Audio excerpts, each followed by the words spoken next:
was a comment that was made on Facebook the other day about being a submissive woman. They were saying that a submissive woman controls her man, and I agree with that.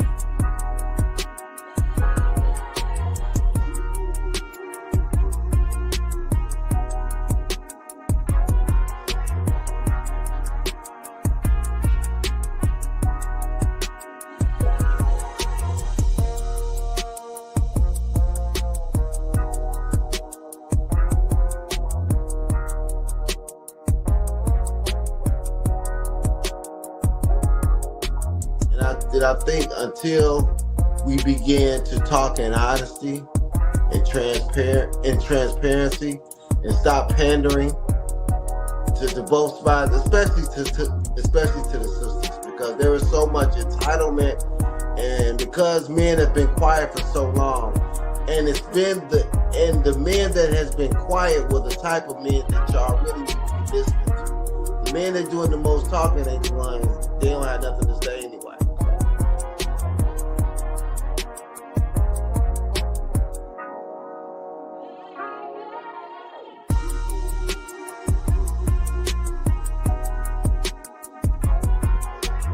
What's good? It's your boy Quay Price, man, holding it down for Kandid Konvos. Definitely check us out every Wednesday night, 8:30 Eastern Standard Time.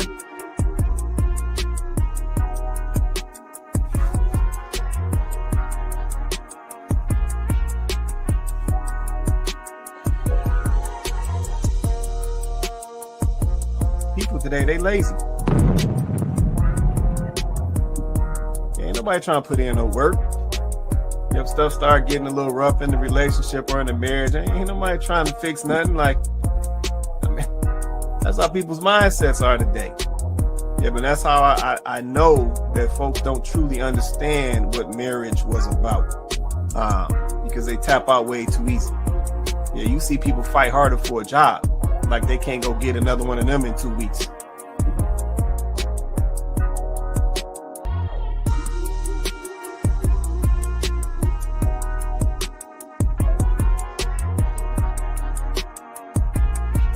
Yeah, she's talking about these guys coming to these foreign countries and sourcing out these foreign women because they possess these character traits.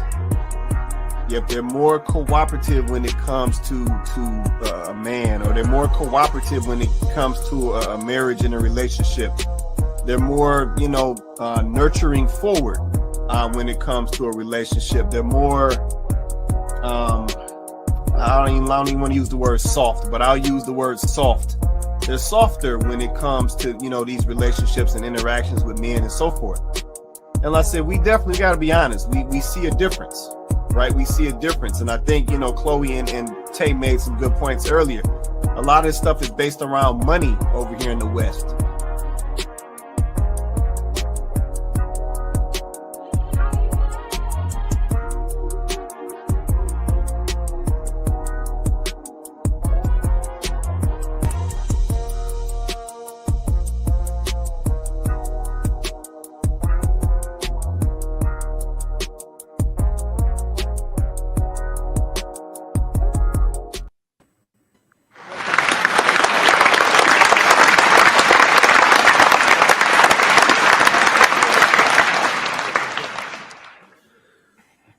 What's good? Welcome back to Kandid Konvos. I'm your host, Quay Price. We got Coco on deck. We got Herschel on deck. We got Cole on deck. Man, say what's up to the people, y'all. Hey, everybody. Welcome back. Hey, good evening. What's going on? Appreciate y'all hopping on the panel with me tonight. Listen, shout out to everybody watching tonight. Do me a favor, smash that like button. Likes are free. Y'all be stingy with them likes, man. Smash the like button. Hit that share, man. We want to get this content out to as many of our people as possible so that we can move us in a better direction. And also, man, hit that subscribe. For all my YouTube folks out there. And also, man, turn on them notifications, man, so you know when we drop content, man. We always dropping content, you know what I'm saying, having these conversations every Wednesday night, 8:30 Eastern Standard Time, man. So like I said, man, hit them notifications so you know when we drop our content, man. All right, cool. Let me do this as we get into this conversation right here. So here's the link to join us on the panel if you so choose, if you ain't scared. But yeah, drop this in your Google Chrome, your Microsoft Edge. If you come with your Apple device, come on through your Apple device. Join us up on the panel. Yeah, we got people trolling now, so you got to show us your face so us to let you up on the panel so we know it's real. Keep that in mind. Also, this link is in the chat feeds as well, so you can catch it at the Kandid Konvos page on YouTube or Facebook, where we are currently live right now. All right, I'll leave this link up here a little bit as we get into the conversation. Let me see what we got checking in tonight. Shout out to Victoria Williams in the building. She said, hey, y'all, what's going on, Victoria? Appreciate you hopping on with us tonight. See Donovan in the building. He said, what up, though? The moon is almost full tonight. Yeah, Donovan, it might be one of them type of nights. I don't know. But we're going to see how it go. Appreciate you hopping on tonight. I said, once again, if you haven't already, smash that like button for us. Smash that like button for us. All right, cool. I'm going to drop this link down for a minute as we get into this conversation. So, drop this title, man, and we're going to go on and get to it, man. Topic for tonight. Women do too much talking. And y'all going to come out the gate. Y'all going to come out the gate like that with the... Man. Okay, well, I see what it's about to be. We'll see what it turned into. Let's see. Shout out to Kenyatta in the building as well, checking in. She said, happy Wednesday. What's going on, Kenyatta? Appreciate you hopping on with us tonight. See my guy Vince in the building. He said, hey, fam, what's going on, Vince? Appreciate you hopping on with us as well. All right. So we're going to go on get on into this, man. Let me, did I get that up there? Yeah. Okay. Topic for the night. Women do too much talking. Okay. So we got a young lady going viral again. Shout out to Aisha Curry. So she is the basis for the conversation tonight. I was going to just breeze on by, but somebody reached out, said they want to hear what Kandid Konvos got to say. So here we are tonight. Once again, I think this conversation does touch, once again, our relationships, our marriages, and so forth. So yeah, we're gonna go and have that conversation. So we got a few videos down here. This first one is, I guess this is Aisha doing her interview, or a portion of her interview. So we're gonna start with that and work our way back. Let's see. Victoria said, "Oh goodness, hey, well, this is what it is." Like I said, we run from no conversation, so we're gonna have it. But we may have a couple different angles off this convo. We're gonna see how this go. It was nice, but usually it's just 2 months and that's it. Okay, 4 kids. Did you always knew you wanted a big family? No. So I didn't want kids. I didn't want to get married. I thought I was going to be career girl and that's it. And I had my eyes set on my goals. And I was never the little girl that like dreamt about the wedding dress and all of that. And then it happened so early in my life. So it's like, it's one of those things like you don't know what you actually don't know what you want. Well, it's so interesting you say that because I want to talk a lot about that today because I relate to you in that way. Like, I really, really never thought I was going to get married. I'm like, there is actually no way that's ever going to happen. And then it happens and you're like, maybe I didn't know myself that well. And it's like, no, you knew yourself when you were young. Yes. And then life happens and then you grow up and then you have different wants and needs and that's okay to change your mind. Yes. But it's still shocking. It's still shocking. Okay, wait. Quickly back to parenting. I'm going to ask you a couple random like parenting manual questions. Okay. What is a time one of your kids embarrassed you in public? My daughter, Ryan. There are so many people that may watch this that are like, oh, 22 for them, whether it's because like they watched their parents get married young or whatever, it was normal. But you in the beginning of this interview started by being like, girl, I didn't even think I wanted to get married. Yes, exactly. So it is a big deal that at 22, it's a mixture of that and a mixture of like, there are levels to 22. Like there's different styles of 22-year-olds, but I was like the naive, like very young, unpolished 22-year-old. Like I didn't have very much life experience. And so it's just interesting. It is, but it's again, I think like why I was excited to talk to you is because as women, there's just like so many things that happen in our life that we want to plan for. Yeah. And then obviously life just doesn't go as planned. And to hear you at a young age getting married, I think like, and knowing it was such a success, but it doesn't mean the whole ride was easy. Like that's what I'm Right. excited to get into. Yeah. So like a few months after getting married, you just said you get 3 months. okay. What was going through your head when you found out that news? I was confused because my How OB, are you confused? Because Alex. my OB said expected to take up to a year. And so I'm like, oh, if in my head I heard at least a year.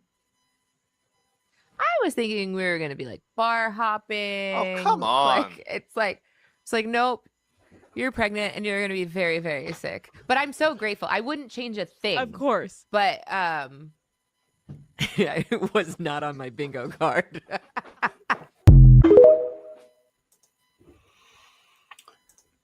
Okay, so that's video number 1. Let me check these comments real quick. Let's see. Donovan said, yes, they do. They try to overtalk the voices in their heads. Okay. See Donovan coming right out the gate with a little heat. And let's see. Shout out to Detroit Quack in the building. Appreciate you hopping on with us. Holding down YouTube. See, my guy Vince said, and it shows. Okay. Let's see. Victoria Williams said, oh, she said, oh, Donovan Crawford. Yeah, you know Donovan. He he be doing this thing in these comments. All right, let's see. Kenyatta said, let's see. So now her husband and children now know they're not wanted. Got it. Yeah. Yeah. See, Kenyatta also said, or did her parents encourage her to marry for money? Yeah, that could have been up in there too. All right. So that was video number 1. That was a little snippet of this interview that she did with this young lady on this show. But yeah, Aisha, has said some things. She got the internet triggered. Folks are saying that she talking too much. Folks are saying that she, disrespecting her husband, Steph Curry, by some of the stuff that she's coming out publicly saying on these platforms. Folks are saying, why don't she just be quiet? She keep popping up on these platforms, talking about her marriage and her husband and what she not happy about, what she don't like, what she wouldn't have done, what she would have done. So yeah, I've been seeing a plethora of things circulating. About this topic, but I'm gonna slide one more in here real quick, then we're gonna get on into this conversation. Aisha Curry is a perfect example of why it is so important to have a hoe phase. Go be a hoe. Be a hoe. But be a safe hoe though. Like protect yourself and don't get pregnant. That's why she's sitting over there feeling trapped with Steph Curry. Sometimes you gotta go through some stuff to really appreciate what you have. She probably ain't never been hoed. She probably ain't never been drugged through the mud by a dude. She probably never had a heartbroken time and time again. That's why she can't really appreciate what she has, because it's like, I need something edgy. I need something fun. Like this mom stuff. This being married to Steph Curry, this shit is boring. And now she's really rebelling. She want to be in the streets. She want to be desired by other men. She probably want to do something with another man because she probably never experienced that. Like, when did they get together? Like high school or something? That is not enough time to be out in the world and do stuff and experience stuff. Like, you don't have to experience a whole lot. But I don't think she experienced anything at all. And now she's tied down, married with kids. You can't go do your thing right now unless you go do your thing and run the risk. Like, you ain't just no Lucinda from down the block. You're Aisha Curry. If you gonna mess with anybody, trust me, we gonna know about it. Okay, so that young lady got a different perspective on it. Okay. So yeah, I'm gonna circle on back to the panel. Man, Coco, Herschel, Beatbox, Vince, Cole, JR. So what do y'all say in this situation about Aisha and what's going on and this talking that she doing? And, let's say we can loop in the young lady in video number 2 saying that she basically you know what I'm saying, that missed out on the excitement. So now she feeling like she trapped in the situation. So I'm coming to the panel, man. Anybody come off mute? Tell me what you're thinking on this. Then after that, I'm gonna check back in the comments, see if we got any comments. Anybody come off mute, say what you want to say. Don't be scared. Don't be scared. Don't be scared. Man, everybody's scared. Ain't that something? Look at that. Go ahead, Coco. All right. I was gonna go last because here's my issue, right? First and foremost, the funny thing. Here's the funny thing, right? I think I'm more irritated with the commentary around what she's saying than I am with what she said. Like, y'all, what she said could already be confusing enough. But then on top of it, you guys are adding your own color. And you're adding stuff that she didn't say. You're turning into a 304 phase. It's like, this woman didn't say anything about wanting to go out and sleep around. She didn't say anything about like that didn't even come up in conversation. Like, where are y'all getting this from? And it's like, it's almost like the women who are for the streets are taking this opportunity to be like, to use her as the poster child. But see, this is why we say, this is why we tell y'all, those wholesome girls that y'all want, those girls with the low body counts, those good girls that y'all always say y'all want. See, this is the problem with the good girls. See, that's why we told y'all, you gotta have a 304 phase. You gotta be for the streets for a little bit, because if you're not gonna be able to appreciate your good man. And it's like they using her as a poster child for their behavior, saying, see, we're validated now. We told y'all, you better off with us 304s. That's literally what it's given. This is not what this woman said. That's not what she said. Don't get me wrong. The clips that we are seeing are inflammatory. However, y'all taking it and running with it. Y'all got this woman, she need to be for the streets.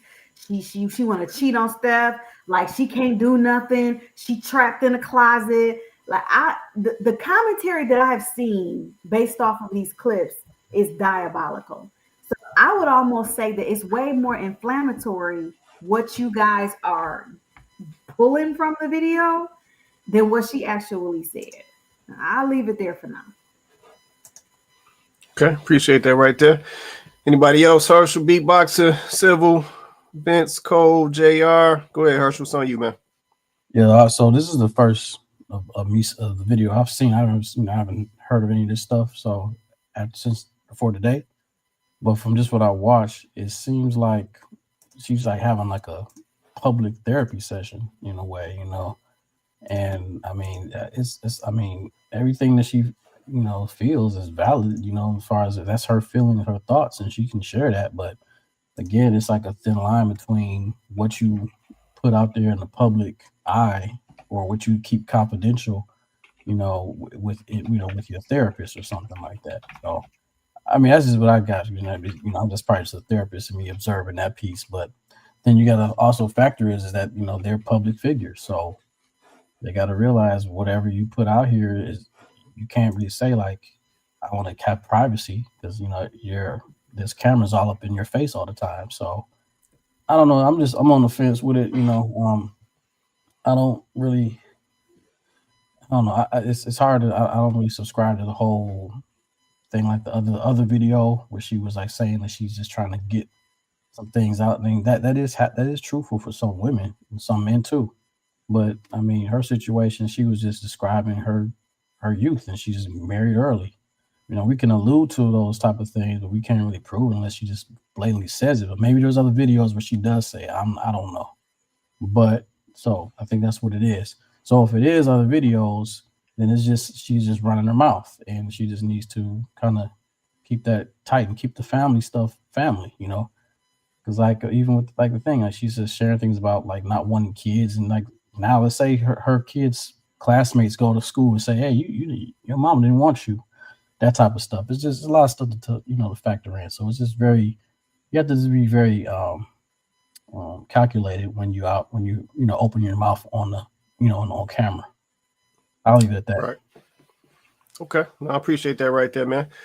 Anybody else just come off mute, say what you want to say? Go ahead, B-Box. Yeah, I'll be short and sweet. So I think that second video contextualizes. So Ayesha Curry said something years ago about she was kind of competing in her mind with Steph. Like women really liked him, women were finding him attractive. She was like, I want to feel like that. So I think the second video was trying to say like that's what Ayesha was feeling. I don't think that's what she was feeling. I think she wanted to feel wanted and desired just like her husband. Although ironically, you are wanted and desired by your husband, so that should matter, right? I just think this is just I've said this before. People just keep your marriage and stuff out of other people's business. Like that's just how I feel. Like I don't care what's going on. I don't want to talk about what we're dealing with, what's going on. I even understand and empathize what she was saying about children. Like, but just keep that to yourself because your kids are going to grow up and hear it. Like, I don't know, man. That's just how I feel about it. That's all I got to say. Okay, so ultimately, let me just get some clarification. So ultimately, you are saying that she is doing too much talking. That's basically what you're saying, B-Box. Come on, go ahead. I think so. I also think men do a lot of talking too. I'm going to be honest. I think a lot of men nowadays are a little sassy. So I think both parties are doing a little jibber jabber, and I think both parties need to, keep a lot of things in house. So that's how I feel. Okay, all right, I appreciate that. Anybody else come off mute, say whatever you want to say? Go ahead, Joe. She's incriminating herself a second time, right? Sounds like it. You would think after the first thing she did 2 years ago, they would have, she would have sat down with her husband, they would have discussed it. And she hasn't spoken since then, really. He thought that was over. Now she's come back. I think on one hand, she knows that there was a lot of negative attention there. But then on the other hand, she enjoys it. So she expected it. So she's getting exactly what she said she wanted from the first video, which B Boxer alluded to. She just wanted that. She wanted that attention, other male attention outside of her husband. The way that her husband gets female attention outside of his wife. So she wanted what he had that she has, but most men are not going to be. They're not going to. Most men like Steph Curry. So just personally, they like his ball playing. They're not going to step to it, and they're probably not going to be able to compete in terms of what he has compared to the average man. Whereas the opposite is you have a lot of women who are, they're probably bottle girls and they don't have really much going on for themselves, so they don't have anything to lose. So they're going to approach Steph Curry. So the dynamics is completely different. She's longing for that, and you could say it looks like she's going through that phase that she's missing out in her 20s, but she's doing it almost maybe vicariously, or she's imagining what that looks like. She's longing for it. I don't think it's weird. It's just kind of like at some point in time, you let it go. And the things that B-Box said about her children, that Herschel mentioned, it's okay to feel that way, because I actually know people personally who have confided to me that, I didn't plan on having kids at this age, or, this was not planned. I didn't want kids, and initially I kind of wanted to do my own thing, but it didn't turn out that way. But because of her public persona and who she's attached to, when she speaks, it also is a reflection on Steph Curry. So does she have enough cognitive awareness to realize that it's not just about you when you're speaking? Like, you can speak about how you feel amongst your family, those around you. But when she speaks, it's we're going to look at, okay, whoa, what is Steph Curry doing? Like, is he not getting the handle of this? Like, is there some kind of conflict in the home? So she's displaying some sort of conflict, even though that may or may not be there. And we can't help but look at, hey, this is your wife. Like, isn't she your representation, your representative? Because he's not doing that to her. So something's off here. But I will give her that little bit of grace that, yeah, she didn't experience a lot of things in life that she but she's not missing out on anything. She's thinking she's missing, with drinking, getting drunk at the parties, getting knocked up by some loser who's not Steph Curry. Like, what experience did you really want that you think that you're missing, that all these other women wish they was in your position, that they have, that you don't have? So she's not looking at the forest from the tree. So appreciate that comment, Joe. To that though, yeah, let me hold my thought for a minute. Let me circle back. Oh man, Civil, JR, Cole, Hank, anybody y'all see? If I want to say anything, just come on. Go ahead, Cole. It's on you. All right, so I think she used her pretty privilege to the max and then tried to change up the plan. Interesting. Okay. Do tell. You want to go farther with that? What you thinking? Sure. So I do think maybe her parents or her tried to groom her to marry for money, and they had a plan, and then after she got married and had the kids, then she thought it was cool enough to switch. Okay. I ain't mad at that, Cole. I ain't mad at that. I didn't even consider that. Appreciate that right there. You want to leave it right there? Yep. Okay. Appreciate that right there. I didn't think about that. You might be on to something. Civil, JR, Hank, go ahead, Hank. It's on you, man. Wait, we can't hear you, Hank. We can't hear your audio. I'm sorry. My there fault. Can you hear me now? We good? Yeah, we hear you. Go ahead, man. Yeah, there's a lot of things bad about this situation. She's I think a bitter, jealous, envious woman. And she's setting herself up for failure, for sure. But unfortunately, she got the right for one. Because he's a soft man. He's a weak man. So I'm sure he's okay with it, because this ain't the first, second, or third interview. We seen her on The View. We seen how she was acting. She was twisting that daggone wedding ring like she was just ready to snatch it off and throw it in the river. She has no respect for this man. Now, what she's doing is setting setting stuff up for failure. She's going to drive that man into the arms of another woman. She's constantly disrespecting him, constantly dogging him out, putting all their business out in the street. Ain't nothing about that's okay. I don't care how you feel. You could be at the wit's end of depression. The last thing you need to do is go on a public platform like that and spill all your business out. You're not covering your husband. You're not covering your husband at all when you do that. You're putting all your business out there. Everybody knows. It's not for people to know. Not even your goddamn mammy. Your mammy shouldn't know. I don't give a damn about her old ass.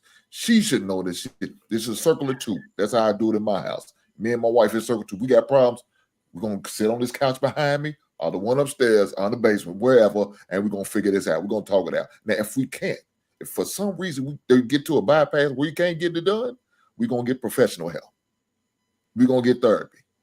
We're going to do what we got to do. But I can't let all you people in the worldwide know about what's going on. We're going to put on the front like everything's good. In the back of my Mrs. Hinka hate the shit out of me. You'll never know. Because we're going to figure this out together, and we're going to figure it out somehow, some way. But that's not what she's doing. But like I said, it's a lack of respect for that man. Now, I think Miss Cole said some stuff I didn't really take into the plate. It was a whole setup. Miss Cole, I don't think it was a setup. This girl sounds so naive and dumb and ignorant to everything. She didn't realize he was a great basketball player in his own state. You know, she just didn't know. Her family don't come from a sports. Her dad didn't know about sports. Her mama don't know sports. So she had no idea. And the fact that she talking about, well, I didn't want kids.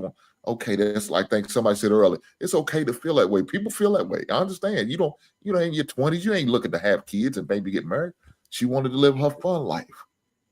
But the fact that some of these people out here talking about she needed a whole face, damn. Please don't take them people's advice. And if they marry saying that stuff, that makes it look even worse. We in trouble. I'll leave it there. No, that's real, man. You close it out right, man. We are in trouble. Like that.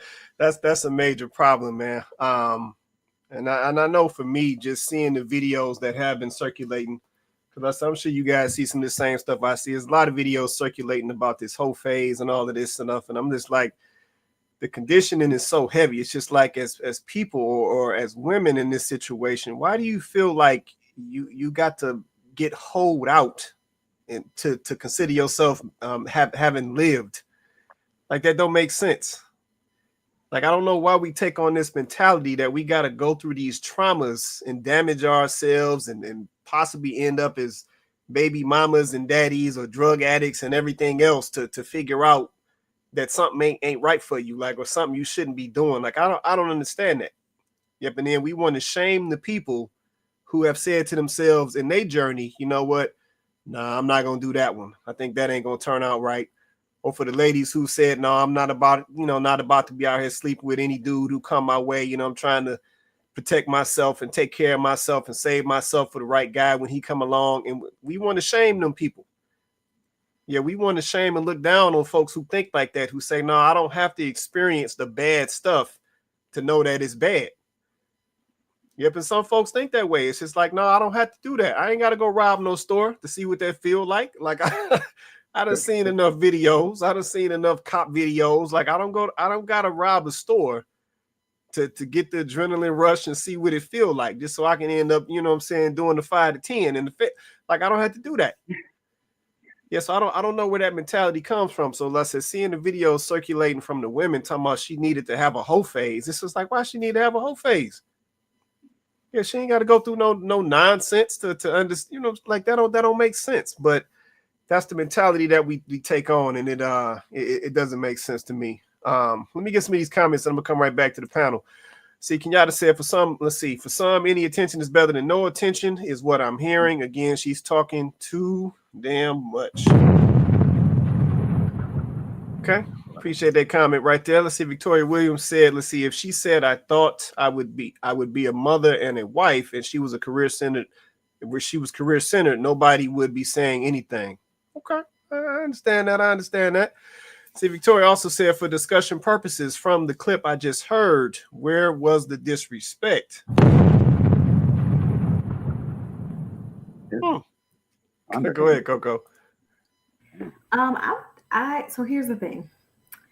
I don't think she was being overtly disrespectful, like she intended to be disrespectful. What's disrespectful, though, is your husband has a very high public profile.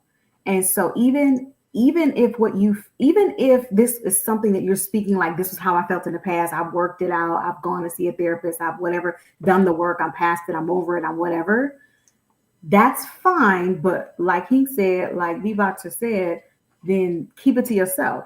It's between you and whoever you healed through. Like, it's the disrespect is saying some of the things you said, and now people know more about this man than they need to know. They know more about your relationship than they need to know. They know more about, it's a few little funny things she said too. They were meant to be funny in the interview, but they were personal things that I personally wouldn't even say. Like, I'm not even a celebrity. I wouldn't say it here on this platform. So, like, the fact that she is actually a celebrity, and she is by proxy, not to mention is she has a career herself. Like, she's not exactly a nobody.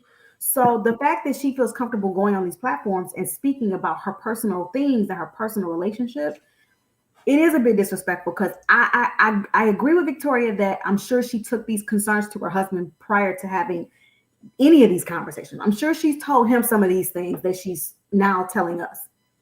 The problem is that's where it should have stopped. It shouldn't have gone any further than you telling your husband, I feel like this and I feel like this, and sometimes I struggle with this and I struggle with that. The disrespect is, we don't need to know that.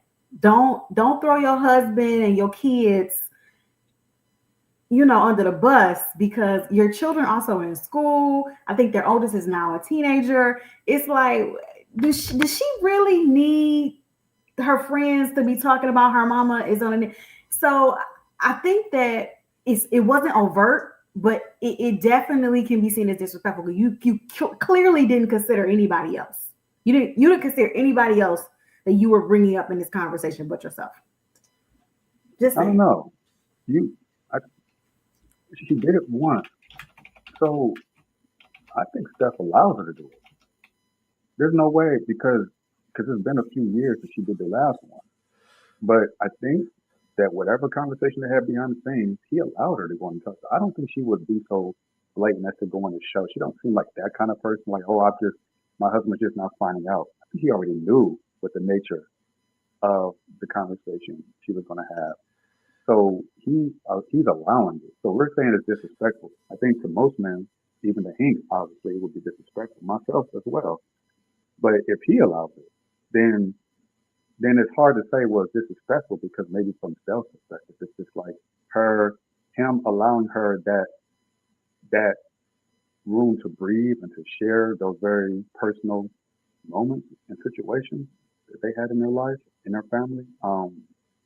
He's allowing it, is what I'm saying. Bottom line. So we can say it's disrespectful, but only if she come out and do these types of things without his go ahead. But he's definitely, I just can't see him not being involved and saying, yeah, sure, go ahead. You can, yeah, we know what kind of, they know what kind of talk show she is, what kind of podcast that she is. We know that it's most likely to what is going to come up. Is it okay for me to say, yeah, sure? I think he's allowing a lot of it. But Joe, let me just say this, and I'm gonna come back to you, Hink. I saw you come off. Let me just say this, Joe. First of all, I think the problem with this is most likely we're never going to know what Steph think. Yeah, but that's by design, because he doesn't go around publicly talking about his business or his wife. So we're not gonna know what he think. That's gonna stay in his household. And see, that's really what a lot of folks are talking about. The fact that she's going around talking, and yes, some of the things that she says definitely can be taken as disrespect. Now, the other thing I'll add is even if a man, and I said I can't speak for all men, it's just my perspective. Even if a man allows a woman to do certain things, first of all, does not mean that he likes it, and two, also does not mean that he doesn't consider it disrespectful. Yep, sometimes a man will allow a woman to do something to see how far she will go, so he will understand how he needs to handle her going forward. Now, I'm not saying that's the best method, but I'm just saying that does exist. Some dudes will do that. Some dudes will allow their woman to test the waters, and they'll sit back and say, let me just see how she gonna handle this. Let her go out and do what she do. Let me see how she gonna handle it. Because see, we know how he gonna handle it. He don't put his business out in the streets, so we know how he gonna handle it. But sometimes he gonna say this, so let me see how she gonna handle it. And see if she go out, into the public platform and say some slick stuff, say some disrespectful stuff, then see, we don't know what that conversation is once she get back home. Yeah, he may allow her to have her freedom, if you will, to go out here and do it. Because at the end of the day, let's be honest, right? This is not the first time she's been out on these public platforms saying this type of stuff, right? So clearly, I'm sure Steph is aware that she feeling like she lacking something, right? So I'm sure as her husband, he probably gonna say, you know what, boo, going out there, get your interview on. You know what I'm saying? Going out there, basically go out there and do a little something, make yourself feel a little better, whatever. But trust and believe that there's always going to be some limits as to what he expects to go on when she goes out and do what she do. Trust and believe that. Because like I said, he's got kids to consider. He's got a career to consider, and he has a marriage to consider. So he's got a lot of things to lose in this situation. Yep, her percentage of loss is not the same as his in this situation. We got to keep that in mind. Let me come over here to Hink real quick. Go ahead, Hink. Well, the lady said she doesn't see anything in that interview that your clip just shows disrespect. Ma'am, if your husband's not covering you by verbally protecting you, then you need to evaluate your man. If your wife is not doing anything to verbally protect him, you need to evaluate your wife. Look, I'm telling you, Steph is a weak man, and it is what it is. Now, I don't want to say maybe it's that other side of him coming out, not that black side, that other side of him coming out. Maybe that's in it. That it's in his DNA. Shout out to the light skinned brothers, but the man's not going to say anything because he has a brand, right? He has a brand that he's trying to protect. Like you said, his values more than Aisha Curry, way more. So he has a brand to protect, and guess what that brand is? They're also trying to sell to women. So he's not going to say anything to talk down to his wife because now he's talking down to women. That'd be a career suicide if he did some stuff like that. And he's not going to do it. He's never done it before. He's not going to do it now. Another thing is he's probably like, man, just go on about your business. Say what you want to say. As long as you're not in my hair getting on my goddamn nerves, I don't give a shit what you say. Because it's not me at the end of the day. Because now I got my exit plan. They gonna look like, yeah, well, she's been doing this and doing that, and he's been staying true and faithful to the game. Yeah, I think she may have tried to step out one time. You know, they in California, they like swinging out there. They believe them upside down pineapples, Right. and all that cup stuff. I'm just saying, man, they into that kinky stuff, and you know, California different. I'm just saying for your West Coast brothers and sisters, it's different. So we don't know what's going on. They might be into that swinger stuff. I don't know. But the fact that on The View, and we know how big The View is and how big a platform they have, and how many times they clip The View up and repost it on social media. It's probably been about, I want to say about 5 or 6 years since she was on there. And like I said, was talking about that she was playing with a ring and said something about, you know, wishing she could have attention. Man, why are you seeking attention from another man other than a man who got your last name? That man bless you with your last name, and you trying to seek attention for that? That's crazy work to me. I don't understand that. But that's what she's doing. Why? Because you looking at your husband with envious and jealous eyes, knowing he's getting all that love and attention from these men and women, and you not feeling it. You feel left out. So now you got to feel like you seeking out. Steph's not out here intentionally trying to seek likes and views from women. He's not trying to do that. But ma'am, that's what you're doing because he's getting that. That's not good. And like I said, that's me. If that was me in that position, we would have to have a serious talk. Come to Jesus moment talk on that couch behind me. Something got to happen. But guys, I got to get out here. I got to get to another thing. So I appreciate you letting me up, big brother, man, and all y'all brothers and sisters on the show. Hey, man, thanks for having me. Y'all have a good night. No, I appreciate you, Hank. Appreciate you hopping on with us, man. Yes, sir. Yes, sir. He right. actually needs the attention, right? So if he's not using that attention for personal reasons, he needs the attention for his own career, right? That's how you get people in the seats. That's how you get people to pay for the tickets to the game. That's how you get people watching the game. So you need both male and female attention. You want the woman to feel like they can get him. You want the man to feel like they can beat him. So he's using it for the purpose of his family, right? He's using it for a righteous purpose. That's what to be a model, you need the attention of both male and females. To be an actor, you need the come attention on. need that attention. Now, whether or not that man or woman chooses to exploit it, that's on them. But he's choosing not to. But he's using it for the purpose that it's meant to use it for, which is to bring money home back to the family, back to the wife, back to the kids, to build a legacy, to build something solid. But she's wanting that attention for personal reasons. She just wants that adoration from men. But what will it profit her other than that personal satisfaction of I feel wanted by others? So that's the difference. He's getting that attention and he's using it the right way. Man, if she got that kind of attention that she's looking for, she would be, well, she said she would be for the street. She wanted to be. So she probably would have been in the same trajectory as most women who have that kind of attention. They're not using it the right way. So it's about perspective. What are you using that attention for? What do you want it for? I get that. Appreciate that. Go ahead, Sid. What's on you, man? Just a couple of quick things. Number one, I would like to say KS, Kevin Samuels, he called this years ago, RIP to the GOAT. Second thing I would also like to say is the only thing I disagree with you on, Joe, is the idea of it being something that's a selling point to men. Will Smith is kind of in this category now as well. I wouldn't exchange my life with his for any amount of money in the world. And I mean, I'm not Will Smith rich. I'm not Steph Curry rich. I don't have that level of exposure. But in terms of a man being able to want to be them, I think that ship is kind of sailed. In regards to her actions and the comments that she made on the show, I almost kind of feel like she got gassed up by the host on the show. I think there's a reason why it was such a long lull between the last time she actually did an interview and acted this way, because they more than likely did have a conversation about it. She went back on that show, you get caught up in that mob mentality, and all of a sudden, now you're sharing secrets that you should not have shared, and now you're making your husband look a certain way. And that disrespect, in my opinion, completely comes from the fact that you're taking private family matters and issues, you're sharing it with everybody else in order to make your husband the butt of the joke versus him being a part of it or anything like that.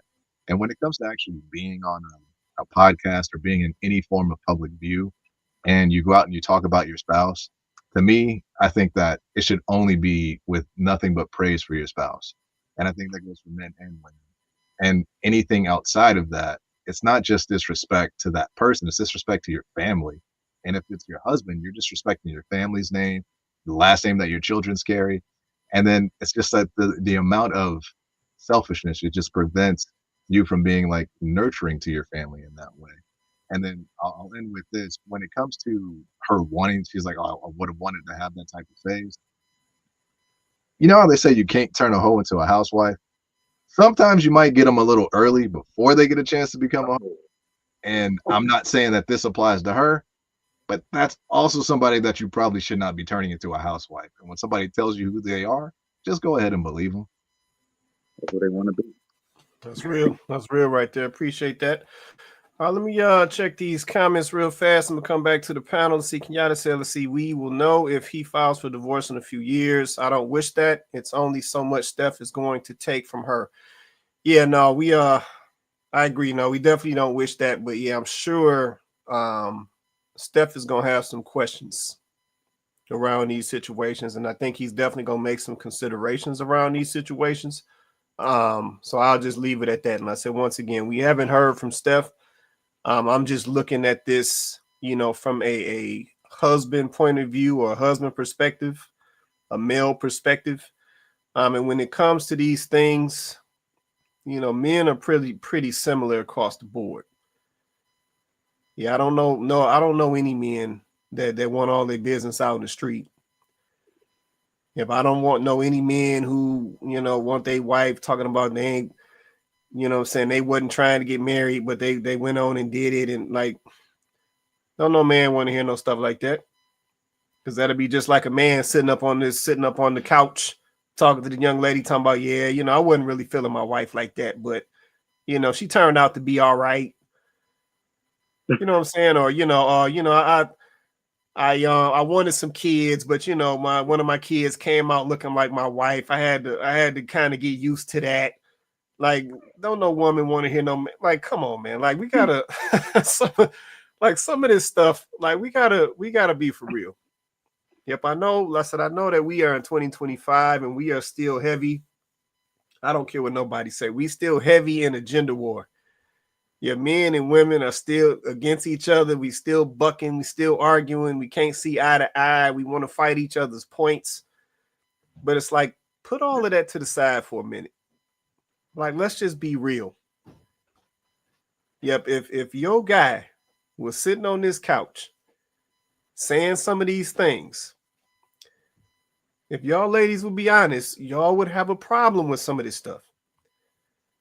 Like, let's just keep it honest. Like, I know y'all like to flip it up when it comes to the men, when the men are on the receiving side, the fellas need to suck it up, and she ain't mean nothing by it, and she wasn't really disrespectful. Like, y'all do that when it's the guy receiving.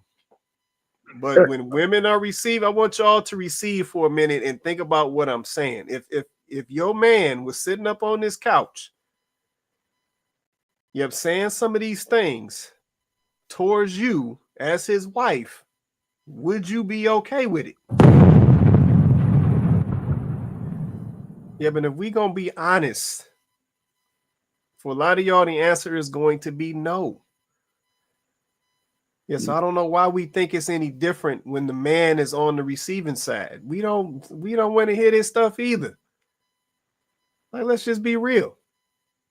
Yeah, ladies be out here mad because they walking down the street with their man and he see another booty walk by. Some of y'all be ready to cut up. So it's like, let's just be honest about some of this stuff. Like, women got feelings, men got feelings. Yeah, so some of this stuff does not reflect well. And I said, one thing I know about Steph, and I said, I know, they're the test case for this particular conversation. But one thing I know about Steph is this brother seems to try to keep a clean brand. If I ain't heard about Steph and no scandals, I ain't heard about him with no jump offs. I ain't heard no women talking about they got his kid. Like, all I see is him getting his daddy on. I see him playing basketball.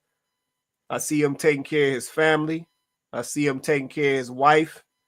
and I see him out here donating and taking care of waitresses and waiters and all type of other stuff that he out here doing that they don't blow up on the, blow up in the public scene. That's all I see. Yeah, my man got some Christian values. Like, I'm just like, I don't. Dude seems like he a decent guy. Now he could be putting on the show. He could be putting on an act. Who knows? Well, I don't know him personally, but I'm just telling you based on what I see out here. Yeah, so the last thing is you want somebody tarnishing what you've tried so hard or worked so hard to maintain. And especially if it's coming from inside of your operation or inside of your circle. Yeah, so I think, like I said, once again, we just got to consider what the repercussions could be or what the outcome could be for some of this stuff. Because even in this situation, I'm gonna be real about it. Even in this situation, keeping it a buck, would y'all even be listening to her if she wasn't married to Steph? Not at all. We wouldn't know who she is. She kudos to her for at least mentioning that and saying that being his wife has opened doors for her. So she definitely gave him that credit, to say that. But yeah, I agree. I hate the way I agree with Civil when I say that the host kind of gaslit her a little bit and kind of lit the fire under her a little bit, because the host came at it in the beginning, and I did get a chance to watch more of the interview. She came at it in the beginning like, I really want to talk to you about what it's like for a woman, who wants to have a career and be a mom, and why is it that it's so misogynistic that we as women, when you want to have a career and when you want to, and see that put the battery in her back, I feel like just a little bit, because now she feels like, yeah, and by the way, I wanted all these things and I wanted to do these things and I wanted my wants. And it's like, I think I agree with Sybil that I think she kind of goaded her into that a little bit, because Aisha started the interview saying, I'm nervous about what I'm going to say. Like, I'm nervous that I'm going to say something, like she started the interview saying she was nervous that she was going to say something. So I definitely believe that they know this woman is, to a certain extent, a little naive when it comes to dealing with these people with and I think that they set her up a little bit with some of these interviews. They know where her triggers are. They know. And so they go right in asking her questions and inflammatory questions that they know she's going to be honest, because she said that in the interview. She's like, I mean, I'm always going to be transparent and whatever. And I'm like, and they know that they expect you to, they want you to. They definitely want you to. They want you to say, yeah, because half the interview was about, the first half of the interview was about Steph and her relationship with Steph and how she met Steph. And it was all about him. So the irony of this is, like, you're saying, oh, let's paint the picture of what it's like for women who want to have a career and who are moms and married and wives and this, that, and the third. Yet the whole first half of the interview was about her husband, who is really the story here. Right. So let me put this out here, because I think this is another issue that I'm trying to get down to the bottom of. So maybe y'all can help me figure this out and understand this. Going back to Aisha, she said that she didn't want to have no kids. She didn't want to get married. She had goals. She never even dreamt of a wedding. And I guess she got married at 22.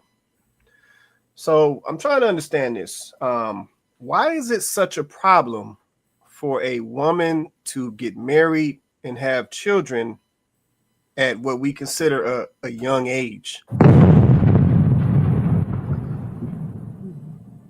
Like, drop a comment for everybody in the comment section. Let me know what y'all think. Why does it seem like it's such an issue? Or why is it such a bad thing for a woman in her young age to get married, have some kids, and live a happy life? Like, why is that such an issue? Why is there almost like shame and frown?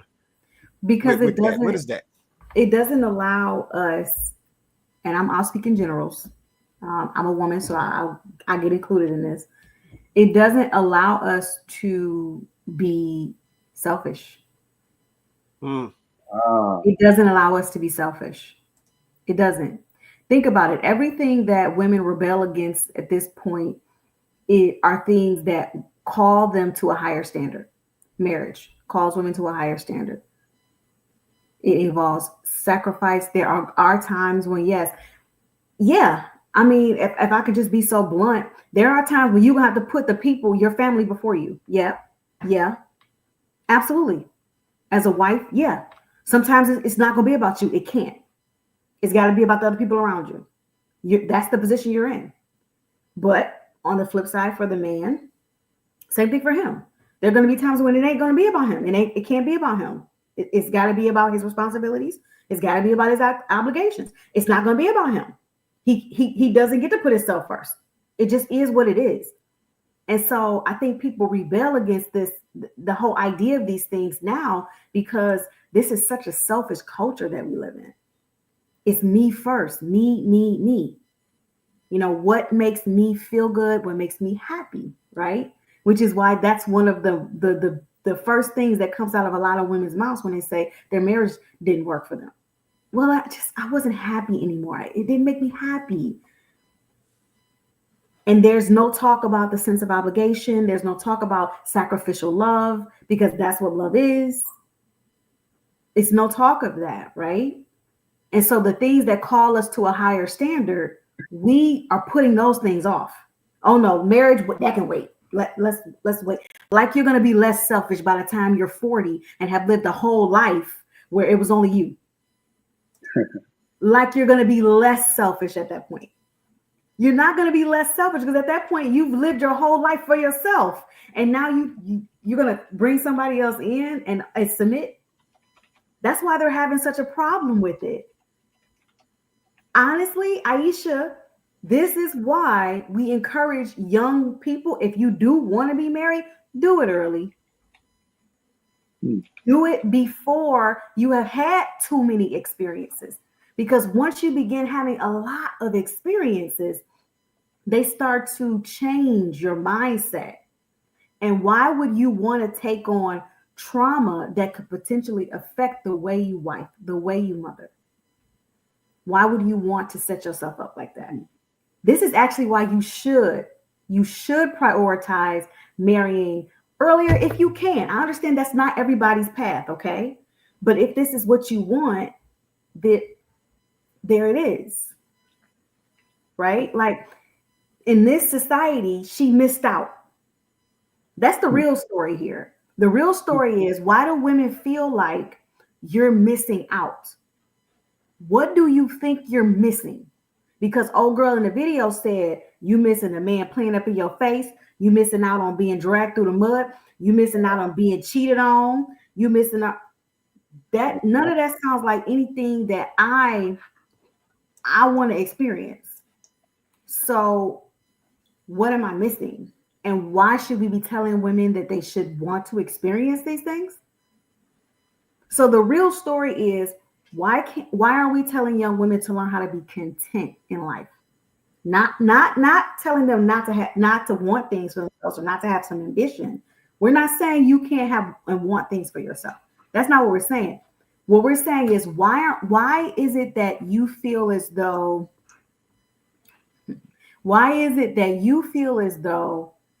you can't be content?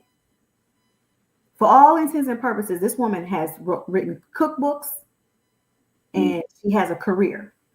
And I'm just trying to figure out, I understand you didn't get to bar hop. She said, she thought when they first got married, it was going to be bar hopping and hanging out. And 3 months later, come on. I could have told her, yeah, girl, he was young and full of beans. It wasn't going to be a year. It wasn't. It wasn't going to be a year. That's not how it works. But, that's what I think it is. I think is we don't get to be selfish. And I think that this is a selfish culture. And yeah. I didn't realize that she had these businesses that you mentioned. So she's having everything she's complaining about not having had. But now, because she has a platform, her business is actually, she would probably have, because it's a small business, it would not have taken off the way that it did now. So it's best that a business waited and she used the platform that her husband has, because her cookbooks probably, most people, cookbooks are a dime a dozen. But because her name or her husband's name is attached to it, now the business that she wanted when she was 20 is fully realized now that she's in her 40s. So she's wanted things she wanted when she was younger that probably would not have succeeded to the degree that it has now. So she's having like this retroactive perspective on what her life could have been, but it most likely would have been just like the second woman in the video, talking about all the things that she basically went through and saying, well, you ain't go through this, you ain't go through this, you ain't go through this, as if that's a badge of honor. To say, well, every woman has had to go through that, you know, to be worth it now. But that's because she's been going through it for so long in her life that that's all she knows. So Aisha doesn't even know she dodged a bullet. One of the rare few women who has. She doesn't know it. And I don't understand how I just don't see how she doesn't know it. Maybe it's the culture. Maybe it's the Cardi B's, the sexy red. Maybe she's getting caught up in what she thinks everyone else has, this glamorous idealization of what a woman's scorn is supposed to be. A woman thou art loose. You know, these Tyler Perry films. I think she want to live out that fantasy, but she doesn't realize that she escaped it. That by the grace of God, she hasn't had to experience it. So she's one of the experiences that I believe God kept her from. She's like just ungrateful on many fronts. Ungrateful to her husband, completely oblivious to the good fortune that she has. It's wild. I didn't know she had those businesses, and that it's not like she's just housewife, she's just mother, she has no identity. No, Clearly she's no. expressing herself fully. And yet still, apparently that's not enough. So what is enough? That's the thing. And that really raises the question. It's like, when is it enough? Yeah, when have you reached it? Like, when have you, as a quote unquote, when have you made it? Yeah, it's like you got the successful husband, you got the family, you got the big house, you got the money, you got the security, you got the protection. You probably ain't got a want for nothing. And it's like, it's still a problem. Yeah, it's still an issue. Like, something's still wrong, something's still off. And it's just like, some of this stuff is wild to me. Let me keep us going, because I said I got a few down here. Aisha Curry, I finally got a chance to look at that video this morning. I haven't seen all of that interview, but I saw enough to know where she coming from.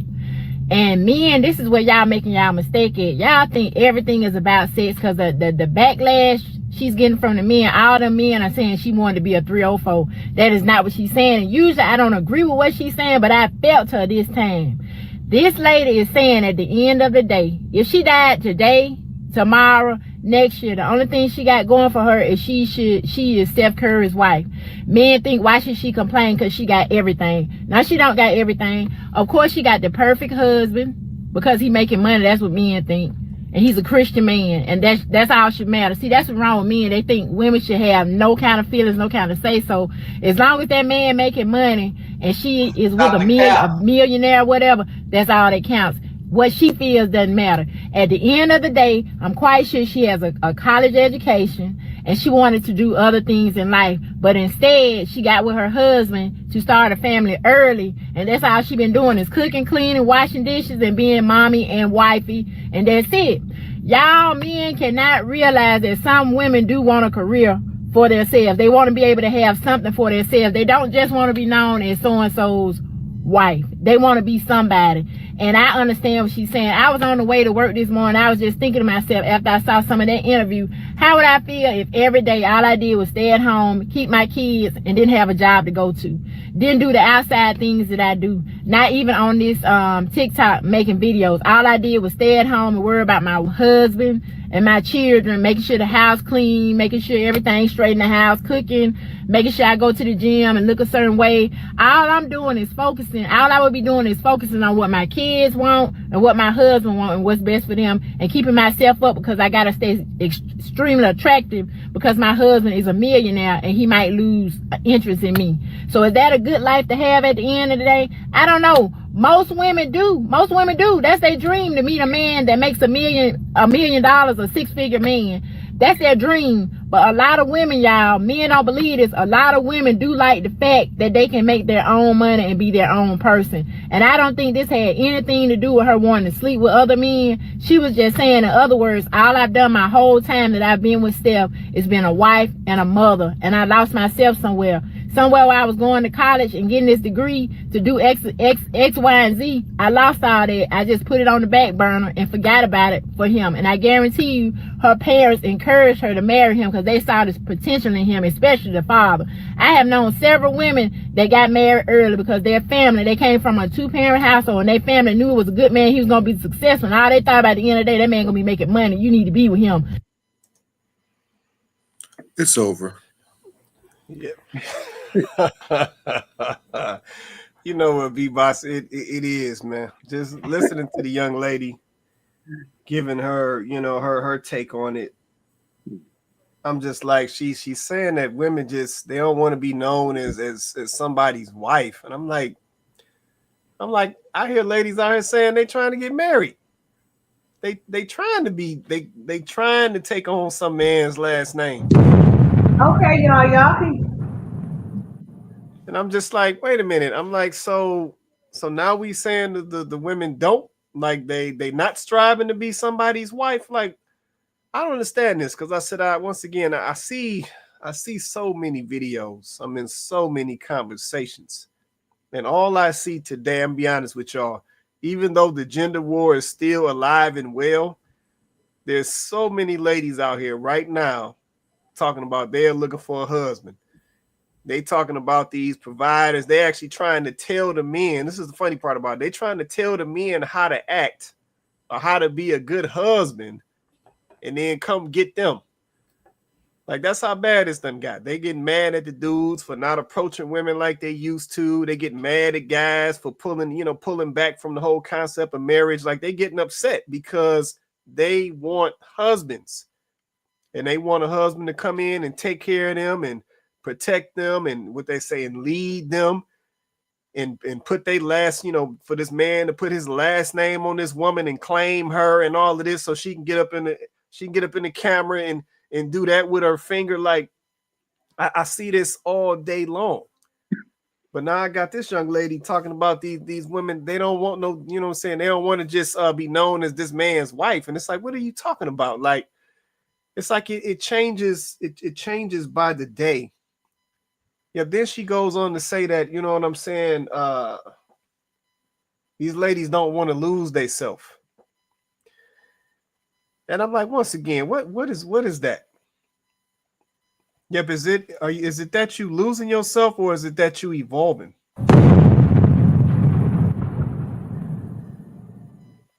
Because I'm like, why do we always take on this mindset like we losing something? So because we ain't out here in the streets and decided to make some better decisions, we losing, or we missing out on experiences. Or now we on here talking about, I lost myself, I lost my identity and my family. It's like, I mean, is it possible that you evolved into a good wife or a good husband? Like, that don't mean you lost nothing. Yeah, it just looks different because now you are into your purpose, you into what you're here to do, and you playing your position. But we always want to frame it like we losing something, or like I'm missing out on all this action and activity. And I see these other girls, they out in the streets and they look like, they at brunch every other day, but yeah, they broke though. Yeah, their accounts is blown, their credit cards is maxed out, but you sitting over there, you got money in the bank, your credit cards ain't maxed out, your student loans paid off. Like, so what's really more important, running the brunch every day or being financially stable and sound? Like, yeah, you're not missing nothing. Like, they over here just getting calories. Like, you over there working out. Like, is you really missing out on something? So yeah, I think we just get caught up in the aesthetics of some of this stuff, and then it's like we want to take on this negative position, like somehow we missing out on life. And it's like, no, you're not missing out on life. You're just making better decisions. Let me come up, Cole. I saw you hop off, Cole. So I know you are in and out. You want to say something, Cole? Yeah, based off this last video and some of the responses, it sounds like this is not the life that she actually wanted. And that's what her or maybe her parents groomed her for. Because ain't Well, no way you'd be responding like this she wanted to be an actress. publicly. She wanted to be an actress. She had moved to LA because she wanted to pursue acting. So she thought that she was going He to was gonna fund that dream since she Well, couldn't get it no, by herself. originally she moved out there on her own. So before they got together, she moved out there on her own, and she was going to be an actress. So that's what that was. So I think when she met him, it was like, oh, she said they linked back up. They knew each other when they was, like teenagers, but they linked back up after the fact when she had moved to LA. So yeah, she was out there trying to be an actress. So you're right. She did definitely think she was going to have a different kind of life. Oh, that might play. Yeah. They I know that context is there. I mean, I kind of get it, right? I mean, imagine if you, as a man, if I had aspirations to be a basketball player, but yeah, I met a woman. I went to go see about a girl, and then I ended up getting married, and now you're having retroactive thoughts about and feelings about what could have been had you pursued. Maybe you would have failed. So, most likely you would have, especially about being an actor or being a famous basketball player. But that's not the point. I think the point is that not having ever pursued that as an option, not having ever experienced that success or failure. So she's always going to have that looming sense of, I never got a chance to pursue, because she's very attractive, and maybe she could have been a good actress. She could have been very famous in her own right, but she's never, for her, in her mind, I'm imagining, I'm never going to know what that's like. Now, technically, she got the money now. She can fund her own film. She could be a filmmaker and all these other things. So I don't think it's too late for her. But I think she's thinking about like the starlets of the time, right? Like the Marilyn Monroe of her time, where she's imagining maybe her version of Kate Blanchett or something like that. But she's never going to know what that's like. So I think I kind of understand what the last woman is saying, is that a lot of women do lose themselves in a relationship, and that it's not about money, because that's clearly not the case. But it's a dream or aspirations that us men do have, that when we pursue it and fulfill it, it is extremely satisfying. But I think maybe we project onto women sometimes that it's not their purpose to have that, or it's not their mission. It's not what it says in the Bible, that they can have their own, I guess, dreams or aspirations or autonomy to pursue those things, where for a long time they couldn't, maybe until very recently, where they were allowed to do so without scrutiny. But still, there is a lot of scrutiny involved. So I do understand that. I don't know. I think she could have both, but I think she sacrificed her dream, her true dream, for this life that we see that she has, that we perceive to be successful. But for her, in her own personal reality, her own inner world, she failed. Because yeah, I got the kids, I got the husband, I got the last name and all this other stuff. But I didn't get to be that actress. I didn't get to pursue that and see if I had it in me to do it. And now I'm always going to wonder what that was like, but I didn't do it. So that Oh, come on. I think I'm just imagining if I was in her shoes, how I would probably feel. Probably how a lot of women feel if they marry and get with a man and he did all the things, right? Steph Curry, he's done everything, right? Oh, I got to be the famous basketball player. I got to shoot the threes and all that. I got to have the money and the fame. But then she's like, well, I was on the trajectory to do something in a different field, but I gave that up for this. Now she's was it worth that sacrifice? Even though she got all of the stuff of the world, was it worth it?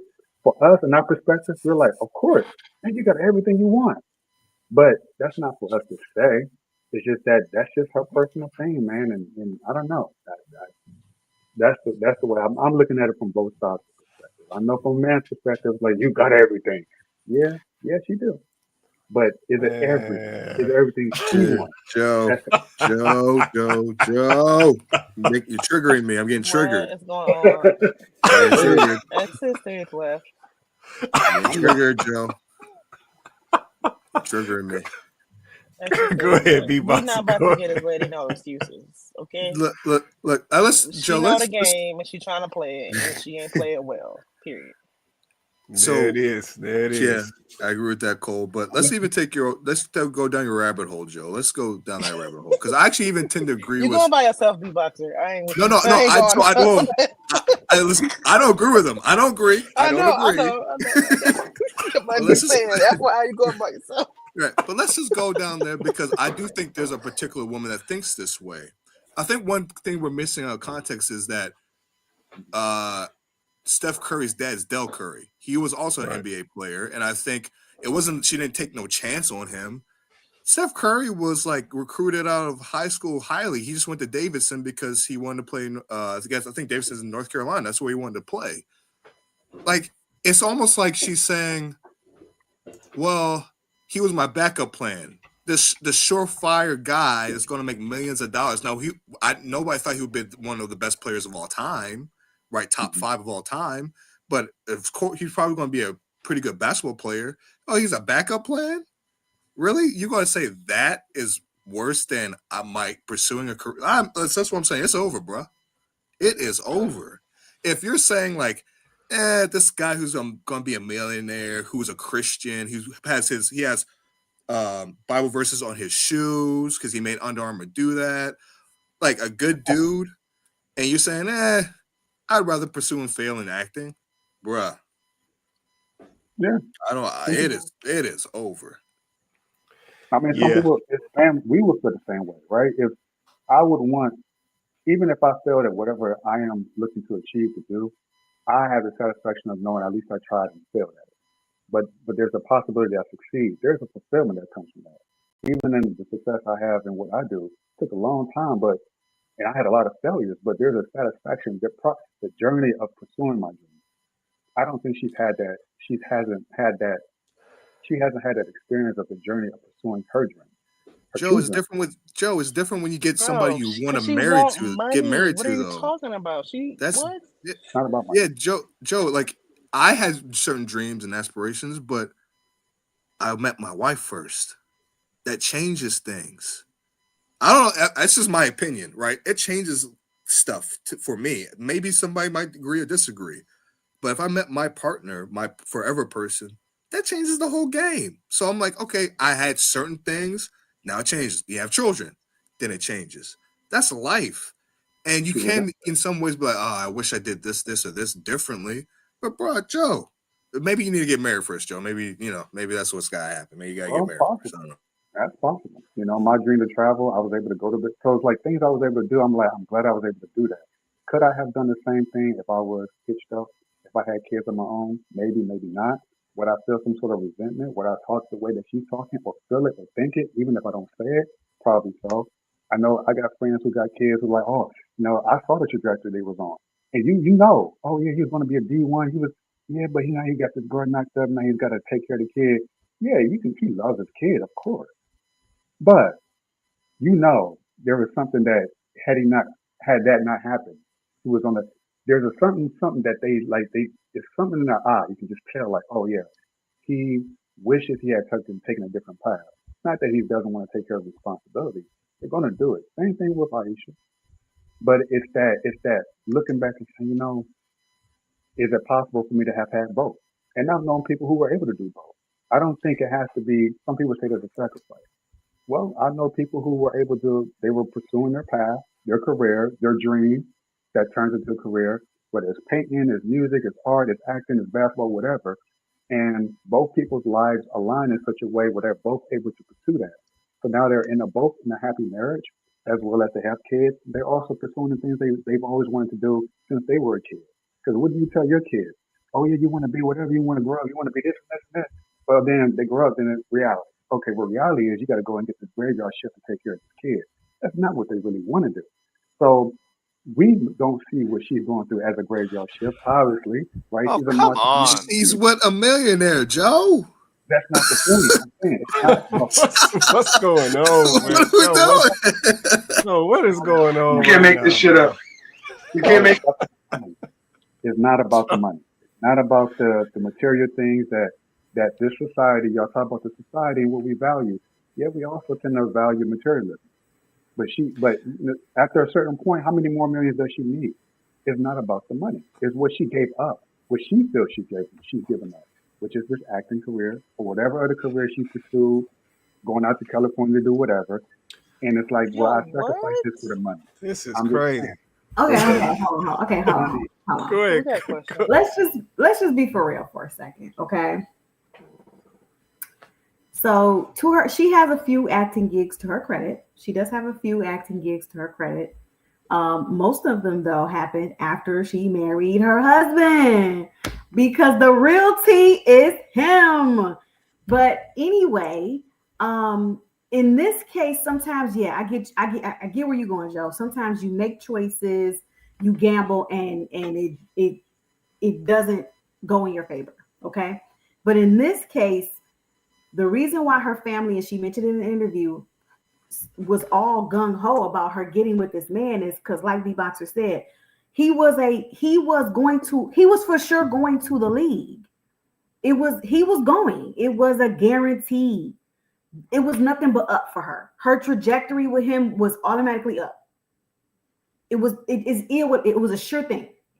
So yeah, it would have been silly for her to say, well, maybe I'll keep trying this acting thing.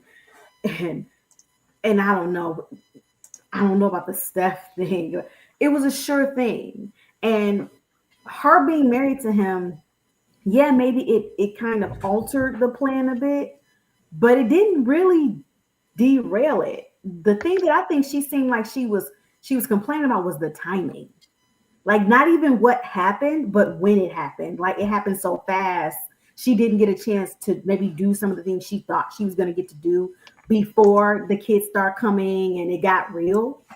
But she also admitted that being with him opened up a lot of opportunities for her.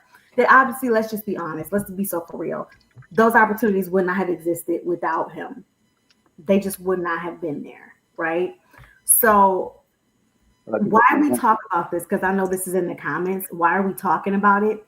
We're talking about it because we use these people as a case study. Come on, guys. If you've ever watched a podcast before, we use these people as a case study, right?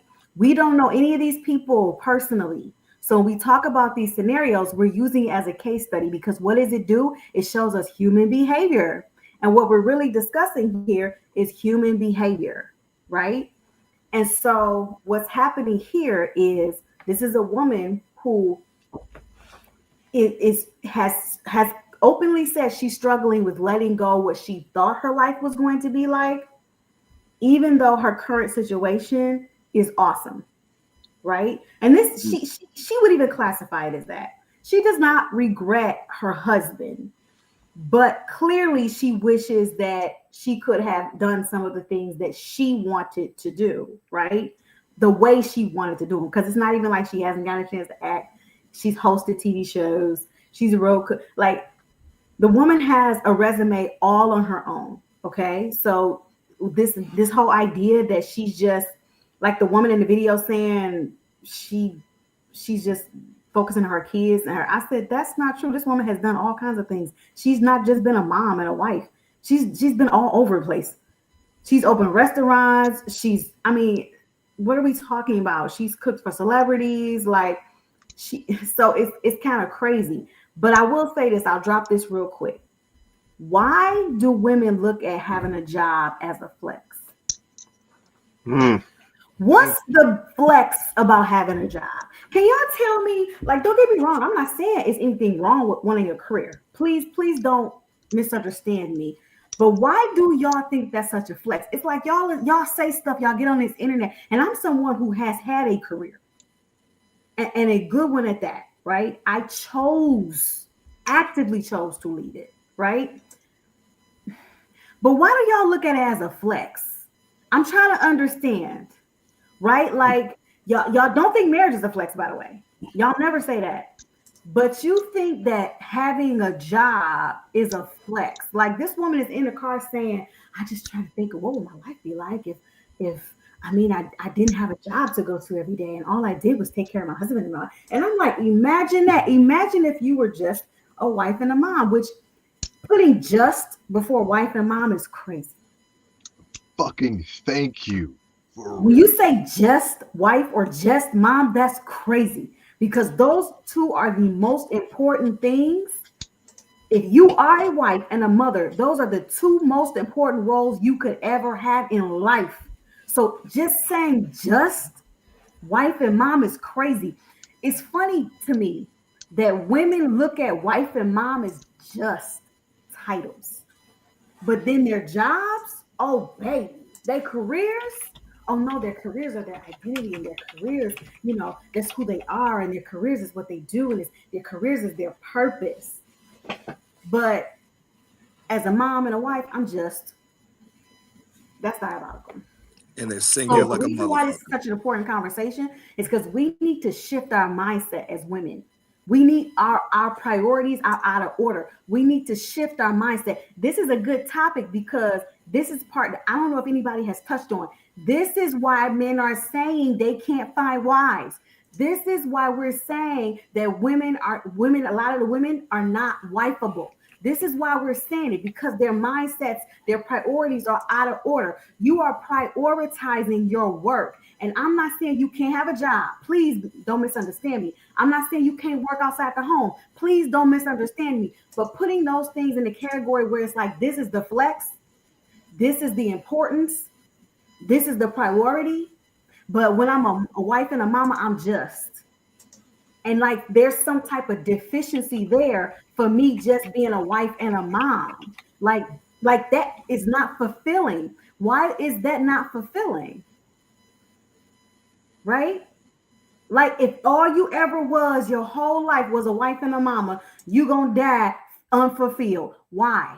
What's the mentality? What's going on that makes you feel like that, right? Because being a wife and a mother, That's real. Hold on. That's the real tea. Yeah, hold on, Joe. Let me let JR check in. I know he was trying to get on a little bit ago. Go ahead, JR. You there? Yeah, yeah, I was gonna say just gone off Miss Coco's point about like the mindset and whatnot, right? And I think yes, people are saying that obviously it's over and whatnot, right? Obviously we could turn it into joke or whatever it is, yeah. But I think both men and women, when it comes to marriage, for example, yeah, we are both on the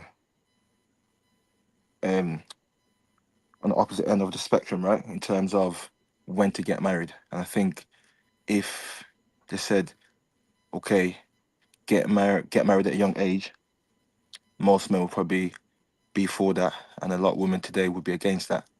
And if women, I think, are wanting to get married at much older age, and whatever the experience it is, whatever they want to live, that's that, right?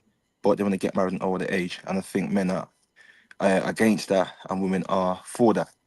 Now, obviously, with the experience, we can add that Aisha's situation, right? That she wanted to obviously, go on and get a career, whatever it is. And somebody mentioned that, or she mentioned that, sorry, that she got married at a young age. Now, my thing is that cool. So if we're so far apart and we're trying to understand women in a sense of, they're trying to live, they're trying to get life experience, learn things, whatever it is, and at least find some sort of identity, right? Instead of just being a wife and being a mum. And let's say they want to add that into that because it's more that they've got the option to, right? Today. So I would say that I'm for that in a sense of I don't see nothing wrong with, women want to chase that or go for whatever they want to go for. And as long as, you can make it work, right? But obviously it seems that even if they get in it at the high end, it's not working. If it's in the bottom end and they got to work through with the guy, it might not work either. So where do we meet in the middle where the woman's satisfied enough, where she gets enough for herself and enough with the man, and the man is satisfied where it's like, okay, I can wait to get married, but where's the catch? Because men are happy to get married at a younger age, but women want to get married at an older age. So where do we meet in the middle? So yeah, JR, that's a valid question, man. And I think that disconnect or that difference in perspective is why we seeing all the problems. Yeah, I think this is why folks are not able to connect. Because I said this, what we see now. Let's say we, I know we talking Aisha Curry in this whole situation, and I said we're really using this for the, for the case study of it, right? So in her case, she's saying that she got married, she did it early, so she's saying she felt like or feels like she missed out on things that she wanted to do because she decided to get married early and have kids and do that thing earlier on in her life, right? But then we have other ladies saying that they've gotten older, they've gotten a career, they've gotten the accolades, they've accumulated some money, and now they're an older age saying that they wish they would have did it younger. So you got that dynamic going on, right? Then we even have situations where young ladies were focused on career and all of that stuff in their younger years. Then they get into older years. Then they start to look for a man to quote unquote come in and be a provider and essentially pay all the bills. And then, not understand why some dudes are saying, I don't want to take that position. Like, I don't want that. So we got all of these angles that we coming from, or we got all these different mindsets on how we view this, and none of it is meshing, right? Yeah, but I think it is because we have conditioned ourselves to feel like everything has to be figured out before we can make a decision. Yeah, but that's not accurate. Yep, if you're in the mindset that everything has to be figured out before you can make a decision, you're gonna struggle in life. Let me just be honest. Yeah, you're gonna struggle in life. Yep, everything is not always gonna be perfect. Everything is not always gonna line up. Everything is not always gonna wait on your timetable. Like sometimes you just gotta go do what you gotta do. And you gotta figure it out on the way. Yeah, I'm sure there's folks that will tell you that mindset of you'll figure it out on the way actually can be your benefit. Yep, that's really what marriage used to look like, if we're going to be honest. It was typically two young people figuring it out together as they grew together. And these are the marriages that we see now at 50 years and 60 years, to the point where somebody done passed away. If they didn't have all the answers, they haven't figured out, they have all their money together. Like that wasn't the case. But they knew they wanted to be together. They knew they wanted to have a family, and they did what they had to do to figure it out along the way. If the guy was working a job, 2 jobs to make ends meet, whatever, if the lady was staying home with the kids, or if she was working a job and coming home and looking after the kids after they got picked up from a daycare, whatever it was, like people figured things out along the way. Yep, and what that also did is it lowered the barriers to entry that we have created today. Yeah, people don't want to get together because, oh, you don't make this amount of money, or you don't have this. So now I don't want to get with you. Yeah, even though you might be a great person for me, even though we click, I don't want to mess with you. But see, back then, ain't nobody had nothing. Y'all was both starting out from the bottom. We both getting it out the mud. And those are the marriages that have stood the test of time. Not these ones where we trying to have all the answers before we want to enter the marriage. Them typically don't work because everybody too stubborn at that point, and they don't want to bend on what they done got used to doing all of their young life. Yeah, you come around a young lady today, she telling you what I ain't gonna deal with this, I ain't gonna deal with all this nonsense. Ladies come around to me and he like, no, this is my stuff. I got my money together. You ain't about to be in here playing on my money. That's what it looks like now. This is why we can't get folks together. because we think we want to have it all figured out before we connect with somebody, and that never works. Because see, if you're gonna have it all figured out, you're gonna be at your most stubborn point ever. Yeah, but this is why it don't work. Yep. So to this day, I don't know why we look at it as a negative, connecting with somebody when we're young and don't have it all figured out and growing together, building and having something together. On that note, let me throw this up. I don't know. I don't want a man who. Not her. I don't want to hear from her right now. Where'd that video go? It's a video that touches this. Hold on. Let me get the right dude. Ingredient to it is the key ingredient to it is we want to be together. Over all the other crap, over all the nagging, over all the jealousies, you know, we want to be with one another, you know. And if you want to bad enough, you find a way to get what you want. Man, simple as that. To know that you have someone that has your back. I'm sorry. No matter what. It's really nothing like it. And it's something that I truly do wish for everyone to be able to experience. And so I tell people, please don't get caught up in the six figures or the car or what is he, who is he? Who is he to his core? Because being able to do life with your person is absolutely like, there are no words. There are no words. So if you got them, hold on to them, love on them, let them know it, and let the rest be history. Yeah, but I think, like I said, it's as simple as that. Yes, it's as simple as that.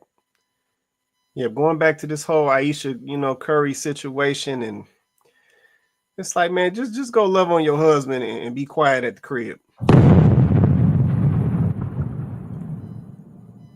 Yeah, you got a husband that cares about you. You got a family. Y'all got multiple kids together. Yeah, this man committed to you at 22 years old. So clearly he don't play about you. He don't play them games. He was ready to put all the chicks to the side. Like, let's keep it a buck.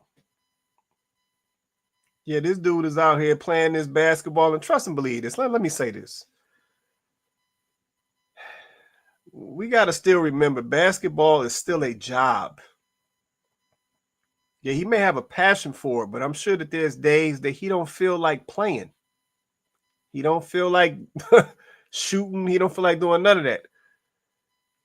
Yeah, but as a man, he knows he got to go out here and provide for this family and make sure y'all live a certain life and make sure his kids can go to a certain type of school to get the best opportunities they can get. Yeah, make sure he got money off to the side so Aisha can go out here and dibble in the chefing and dibble in the acting and whatever else she want to dibble in. Like, he got to go do that. So I'm sure there's going to be times as a man, he's going to put his feelings to the side.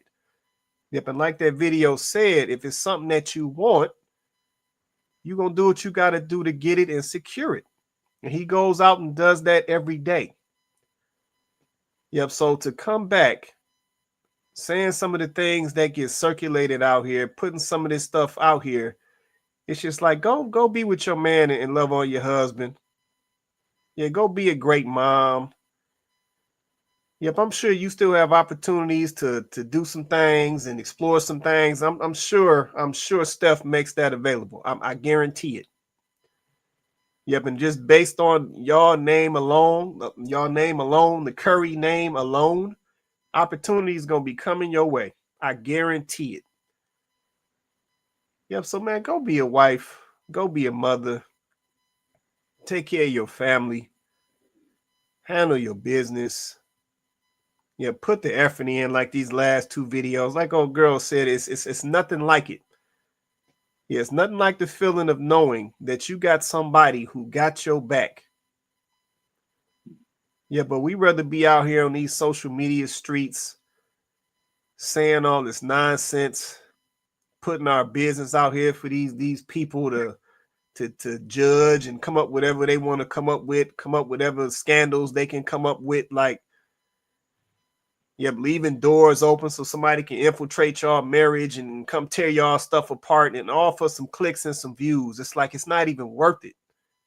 And you literally got ladies out here in their young age, in their old age, would trade their life right now for yours in a heartbeat. Will take your place in a second. So, man, we really got to think about what we doing out here, man. This is, we got folks struggling to even get into relationships. And then we got folks out here struggling, you know what I'm saying, as it relates to how to keep theirs together and keep it solid. Yeah, it don't make sense to me. It don't make sense. Go ahead, Joe. I was just asking, how long have they been married? Does anybody know approximately? Well, she said they got married at 20. Well, she got married at 22. Was she in her 40s at this? How old is she? 36. 36? Really? Yeah, so what is that? I can't do math quick enough. but yeah, that long. 15 or so? Okay. So, she's, I don't know, for in my mind, I thought she was kind of like in her mid 40s.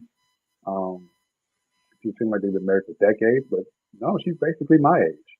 So I understand more so now why she's feeling that way.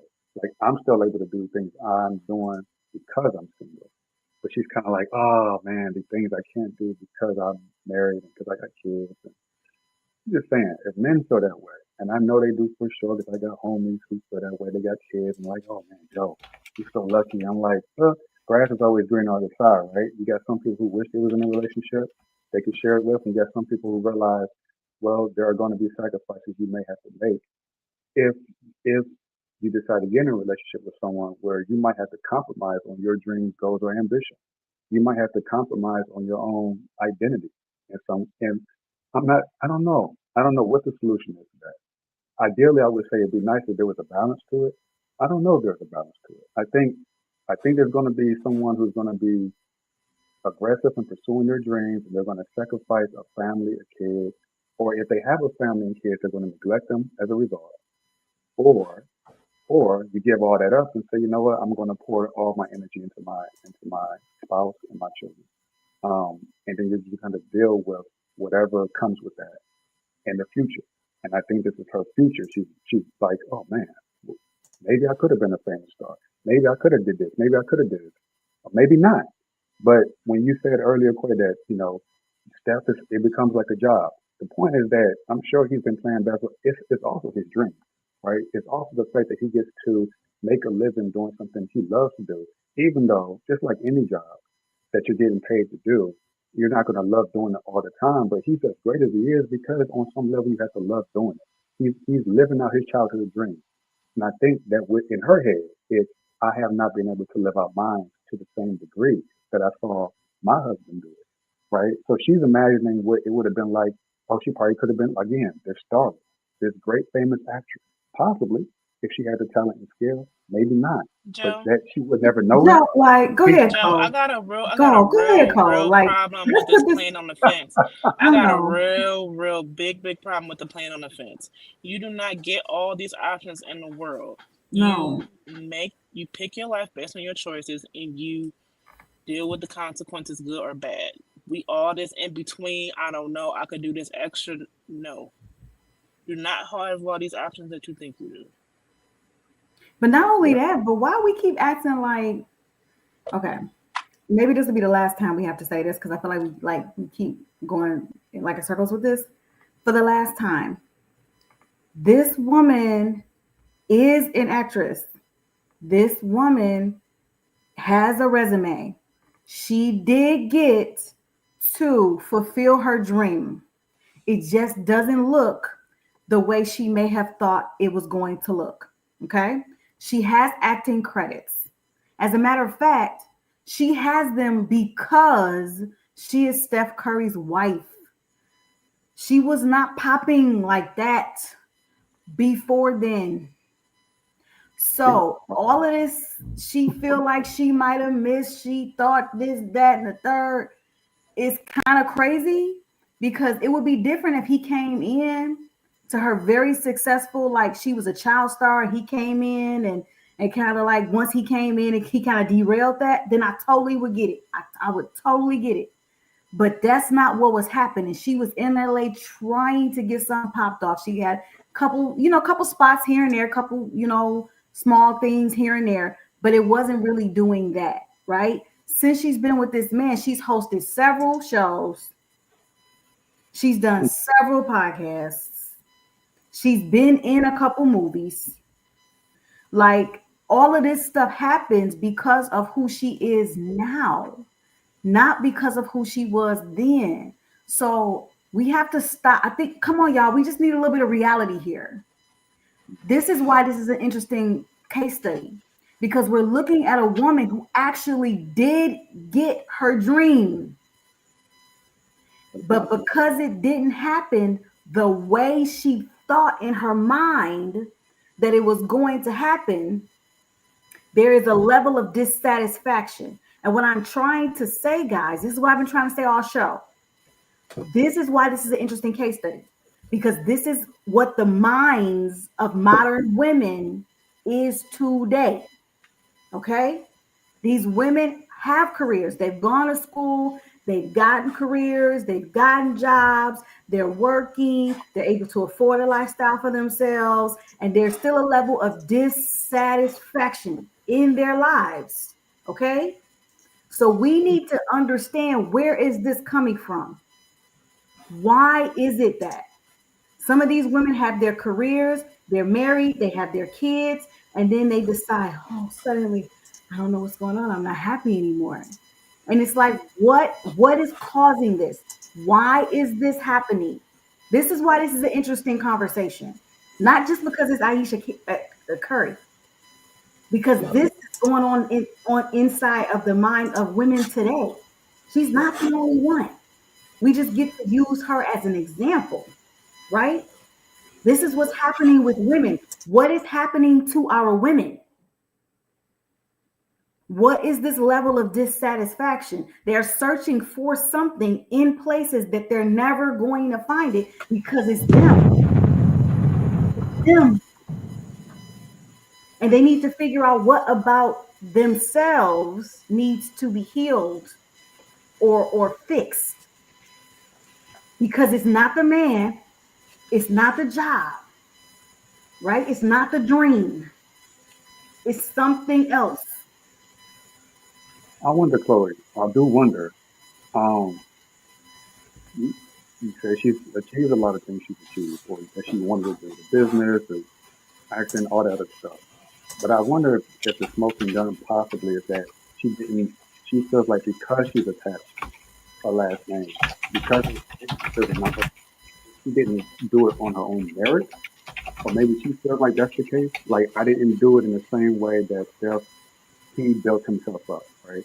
But because I am this person's wife, that's the only reason why my business is successful. That's the only reason why I got these references. That's so not that so much that she doesn't have the things she had, but that she didn't do it. I guess she didn't build it or do it on her own merit. In the sense that if I didn't have this last name, then none of these things would even matter. Even though I have these things I've wanted when I was now than I did at 22. It's just that I think for some women, they just want that sense of, I did it, I roughed it out. I went to Hollywood. I, got rejected 1,000 times before I got the role, as opposed to the role was handed to me because of my last name, or because my book is selling about 1 million because of my last name. I think you're sympathizing too much, Joe. I'm not really even sure where it's. I don't even really know. I'm just trying to be clear. Like, maybe it's just the place that I'm in, the space that I'm in right now. But you're sympathizing way too much. Eric Jackson. You're feeling too deep right now for her. Like, at the end of the day, like, it doesn't matter. She says she wanted to be an actress. She's an actress. And she even said on the interview herself that, yes, his celebrity has opened doors for her, but she has had to keep them open. her talent has had to actually carry her. Like maybe the opportunity came to her because of who her husband is, but then she still got to go in and she still got to, she got to impress everybody. She still has to keep it going. She still has to carry it out, which is very true. That's very true. Because if she go in there and she stink up the place, they're not going to give her another opportunity. So obviously this woman has talent. Okay. She has talent. Nobody is disputing that. Right. But the problem is, why is it a problem if Steph helped you? Why does that matter? Like if you're getting to live your dream, does it matter if somebody helped you or if some that's the way life works. Everybody puts somebody on at some point for something. You really think that in life you did it all by yourself? Nobody put you on to anything? That's not how life works. So what's different about it being your husband? It would have been someone, not This him, is the right? point that I'm making. There is something there, right? There's something there. I think we need to just like it's something there, right? And we need to that's for her to figure out. But since we don't know her, I mean, this obviously we're making some assumptions here as well.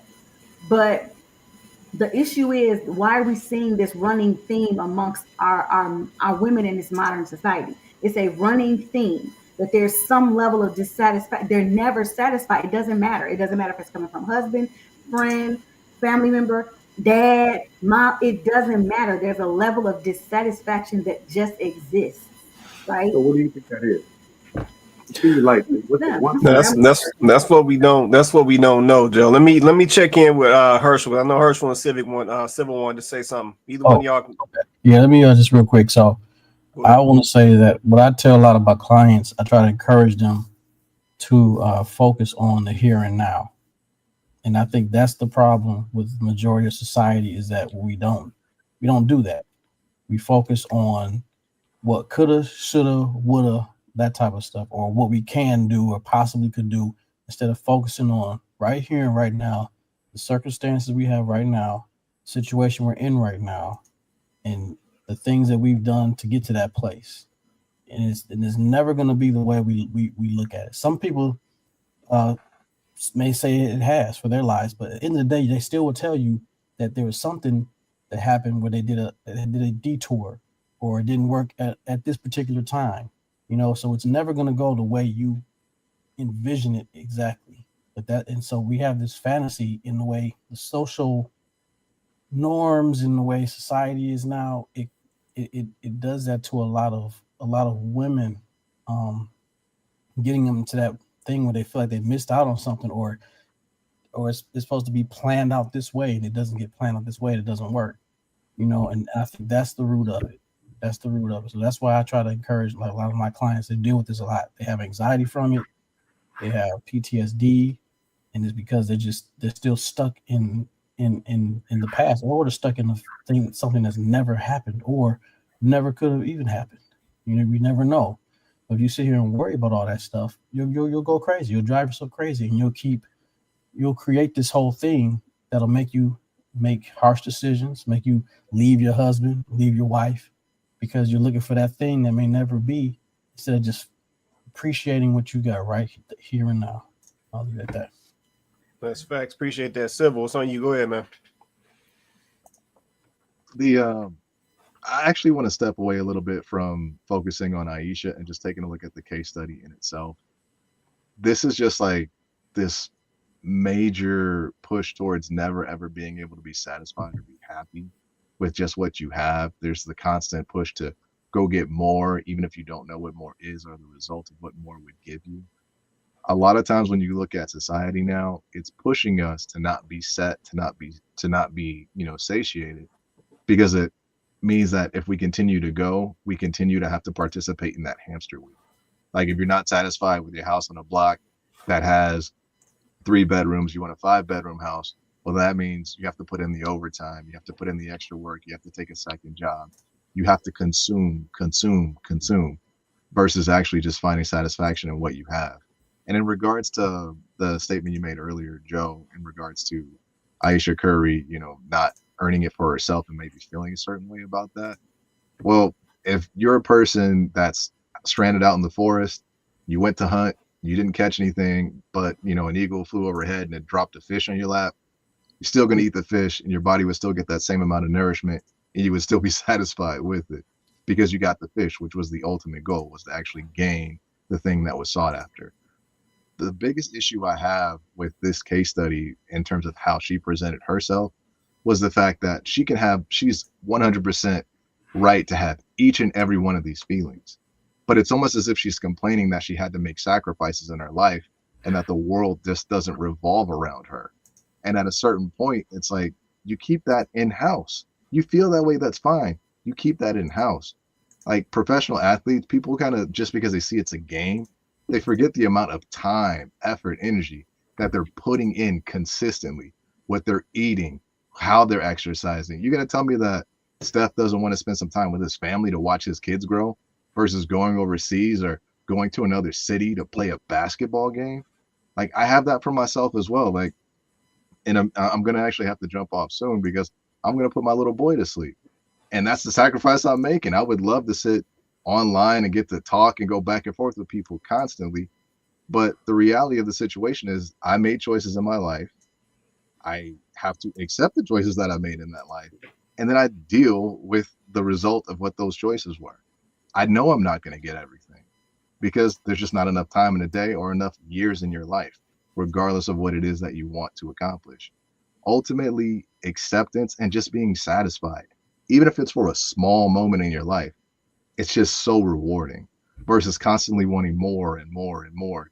And the problem with the message that she's putting out there is she's putting a message out there that you will not be happy with a general, good, decent person. So even if you get the NBA player that's got you filthy rich to where you have maids, you have people helping take care of your kids so that you can go do those things you want to do, what hope is it for anybody out there that's working a 9 to 5 or selling oranges on the side of the freeway? Like, I mean, it gets to a point where it's like, well, so we're all just supposed to accept that we can't be happy because we're always going to want something more versus just accepting what we have and being cool with that. Like, that's just like this giant weight that we carry that we don't have to. We can let that go. And if we do have it and we do carry it, we can talk about that with our family. We can talk about that with our wife. We can talk about that with our husband. We don't need to talk to the world about this stuff. Some stuff just needs to stay in house. And Joe, like, I get you. I understand where you're coming from. And honestly, I agree. But there's feelings and then there's facts. And what she is doing is talking about feelings over facts. That's my piece on that. That's real. That's real. Appreciate that right there, man. Well, on that note, man, we're going to get ready to wrap up, man. I'm going to take some closing. We're going to get on out of here. I'm going to go across the top and the bottom, and then we gone. Coco, you want to say anything before we get out of here? You know what? Yeah, I'm just gonna bring home that point, right? Like, a lot of people don't understand why it's important to have these conversations. This is why it's important to have these conversations, right? Obviously, we don't have a solution for you because it's going to be unique to every single person. Because whatever is troubling you, whatever the thing is keeping you from being unsatisfied, you're going to have to get to that. But we bring this up because it's to make people think. Right? The first step to any type of resolution is you got to get out of that denial state and actually recognize that there is a problem. And then once you recognize that there is a problem, okay, now we can take a look at it. Is there a resolution? What's the solution? Right? Like, that's where we are. It's bringing it to the masses and saying, this is really what this is exposing. Maybe she didn't come listen. The woman did not come out and say anything like she don't like her husband, she don't love her husband, she don't love her kids, she don't have a good marriage. She did not say any of that. And we are not saying she said those things. What we are saying is her actions are showing that there is some level of dissatisfaction with the way things have gone in her life. That's why it keeps coming up in conversation over and over again. I'm not saying people aren't kind of goading her, because they are, because they know it's there too, because she's brought it out before. So this is not just Aisha. We could be talking about anybody right now. Because to be honest, this is a very prevalent problem amongst women in this generation. And this is why we need to talk about it, right? You need to figure out, see, if you know me, my suggestion is I'm gonna tell you to pick up your word. Go get you a Bible and read it. Because that hole that you're trying, the void that you're trying to fill, that hole that you're trying to fill, yeah, that's what that is. Your soul is yearning for a greater purpose because the money ain't doing it. The car's not doing it. The clothes not doing it. Your husband not doing it. The acting jobs are not doing it. There is a void there. There's something there that you're missing, and it's not in the things around you. It's not in your environment. That's why you're unsatisfied. You need to go get God. Because at this point, a lot of y'all, he's the only one that can help you. Because some of y'all are dealing with some stuff that nobody will be able to uncover because it's buried so deep in you, some trauma that you are struggling with and you are dealing with, and all the self-care in the world is not going to bring that up out of you. It's not. You need help. You know, hit up Hirsch. He got you. But you need help. We need to start healing these problems and stop running to the internet and telling everybody about it. If we really want some change to happen, it has to start with us first. I'll let. Straight like that. Appreciate that closeout. Hirsch, it's on you, man. Go ahead, man. Okay, yeah, thank you, Chloe, for saying that. But yeah, I also wanted to say that for anybody that's listening or watching, you know, for anybody who are parents, you know, I would recommend if you're gonna teach your children anything in terms of marriage and unions, teach them that, you know, every marriage is gonna be whatever you make it. You know, instead of like, you know, of course there's gonna be some structural things as far as like bills, having kids, get a house, those type of things. But in terms of like the happiness part or the union part, the unconditional love part, there's no book, there's no instruction booklet for that. It's whatever you make it to be. If we taught that more in families and upbringing, this and that, these people wouldn't grow up to be adults having these expectations about, you know, their future and about getting with somebody and looking at it this way, looking at it that way because it didn't turn out like this or it didn't turn out like that. They would just look at their situation as it is and create their story. But we're not doing that. So I wish we could do that more. And going back to that last one video with the lady, you know, my thing is if you don't know the fine print about what it is to be a mother or wife, this and that, then and if you have an issue with these things, then you're probably just not that material. You're not material for having a husband or being a wife or a mother. And so maybe you just stay in your lane and just be, you know, instead of like creating situations and jumping into somebody else's life who for them living a certain way, being good and happy, and all of a sudden now you're not happy, and now you just crush their whole life because say you either cheat on the person or you leave or you're, you know, that type of stuff. You know, it's like we don't realize we're all connected, and you know we hurt too many people out here by our own selfish intents. You know what I'm saying? So we just, if you're not fit for that, you know, don't do it. You know, and you know, just read the fine print and just. But again, if we just write our own stories and look at it like that, and then focus on the here and now, we'd be in a better shape than we're in. Facts. Appreciate that close out right there. B-Box, it's on you, man. Shout out to Uncle Hirsch.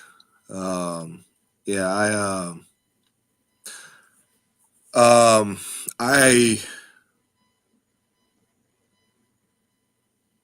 think one of the issues, because this did come up, I guess in the first videos, and I guess it's one person on the comments who was saying like I don't know what Aisha did that was wrong.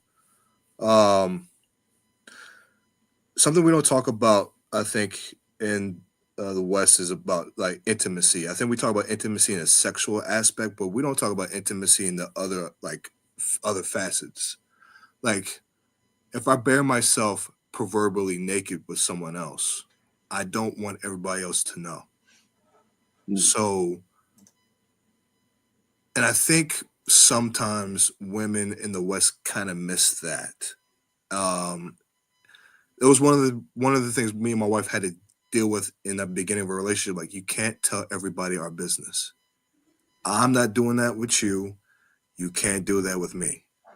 Like, unless I'm doing something really wrong. Like, if I'm doing something crazy, tell everybody. Like, if I'm doing something like I'm beating you up, like, all due respect, tell everybody, call the cops. I'm cool with that. But I'm not telling everybody your business, You shouldn't tell everybody mine. And that's really the beauty of marriage. And I think a lot of people miss it. I think, yeah, we just live in a society now where men and women just want attention. They'll say whatever it takes. They'll put their children under the bus too. It's crazy to me. I don't understand. I view my children, especially my children, as like I'm a steward from God, right? But I don't think a lot of people view it that way. It's just crazy to me. We're kind of in a crazy time where everybody wants to put all their business out there. So yeah, do I think women talk a lot? Yeah, but I also think again, men do some of the similar things, and they're putting their relationships at risk, especially the children. I don't think we really talk about that at all. That's unfortunate. No, that's spot on right there. Hey, B-Box, I need you to do me a favor, man. I need you to just say it's over. I just need you to say that for me one time. No, I'm sorry. Hey, man, it's over. It's over. All right, cool.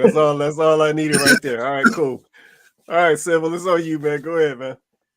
Man, it is nice to actually get to close out with y'all once. So yeah, I just want to throw it out there. Sure.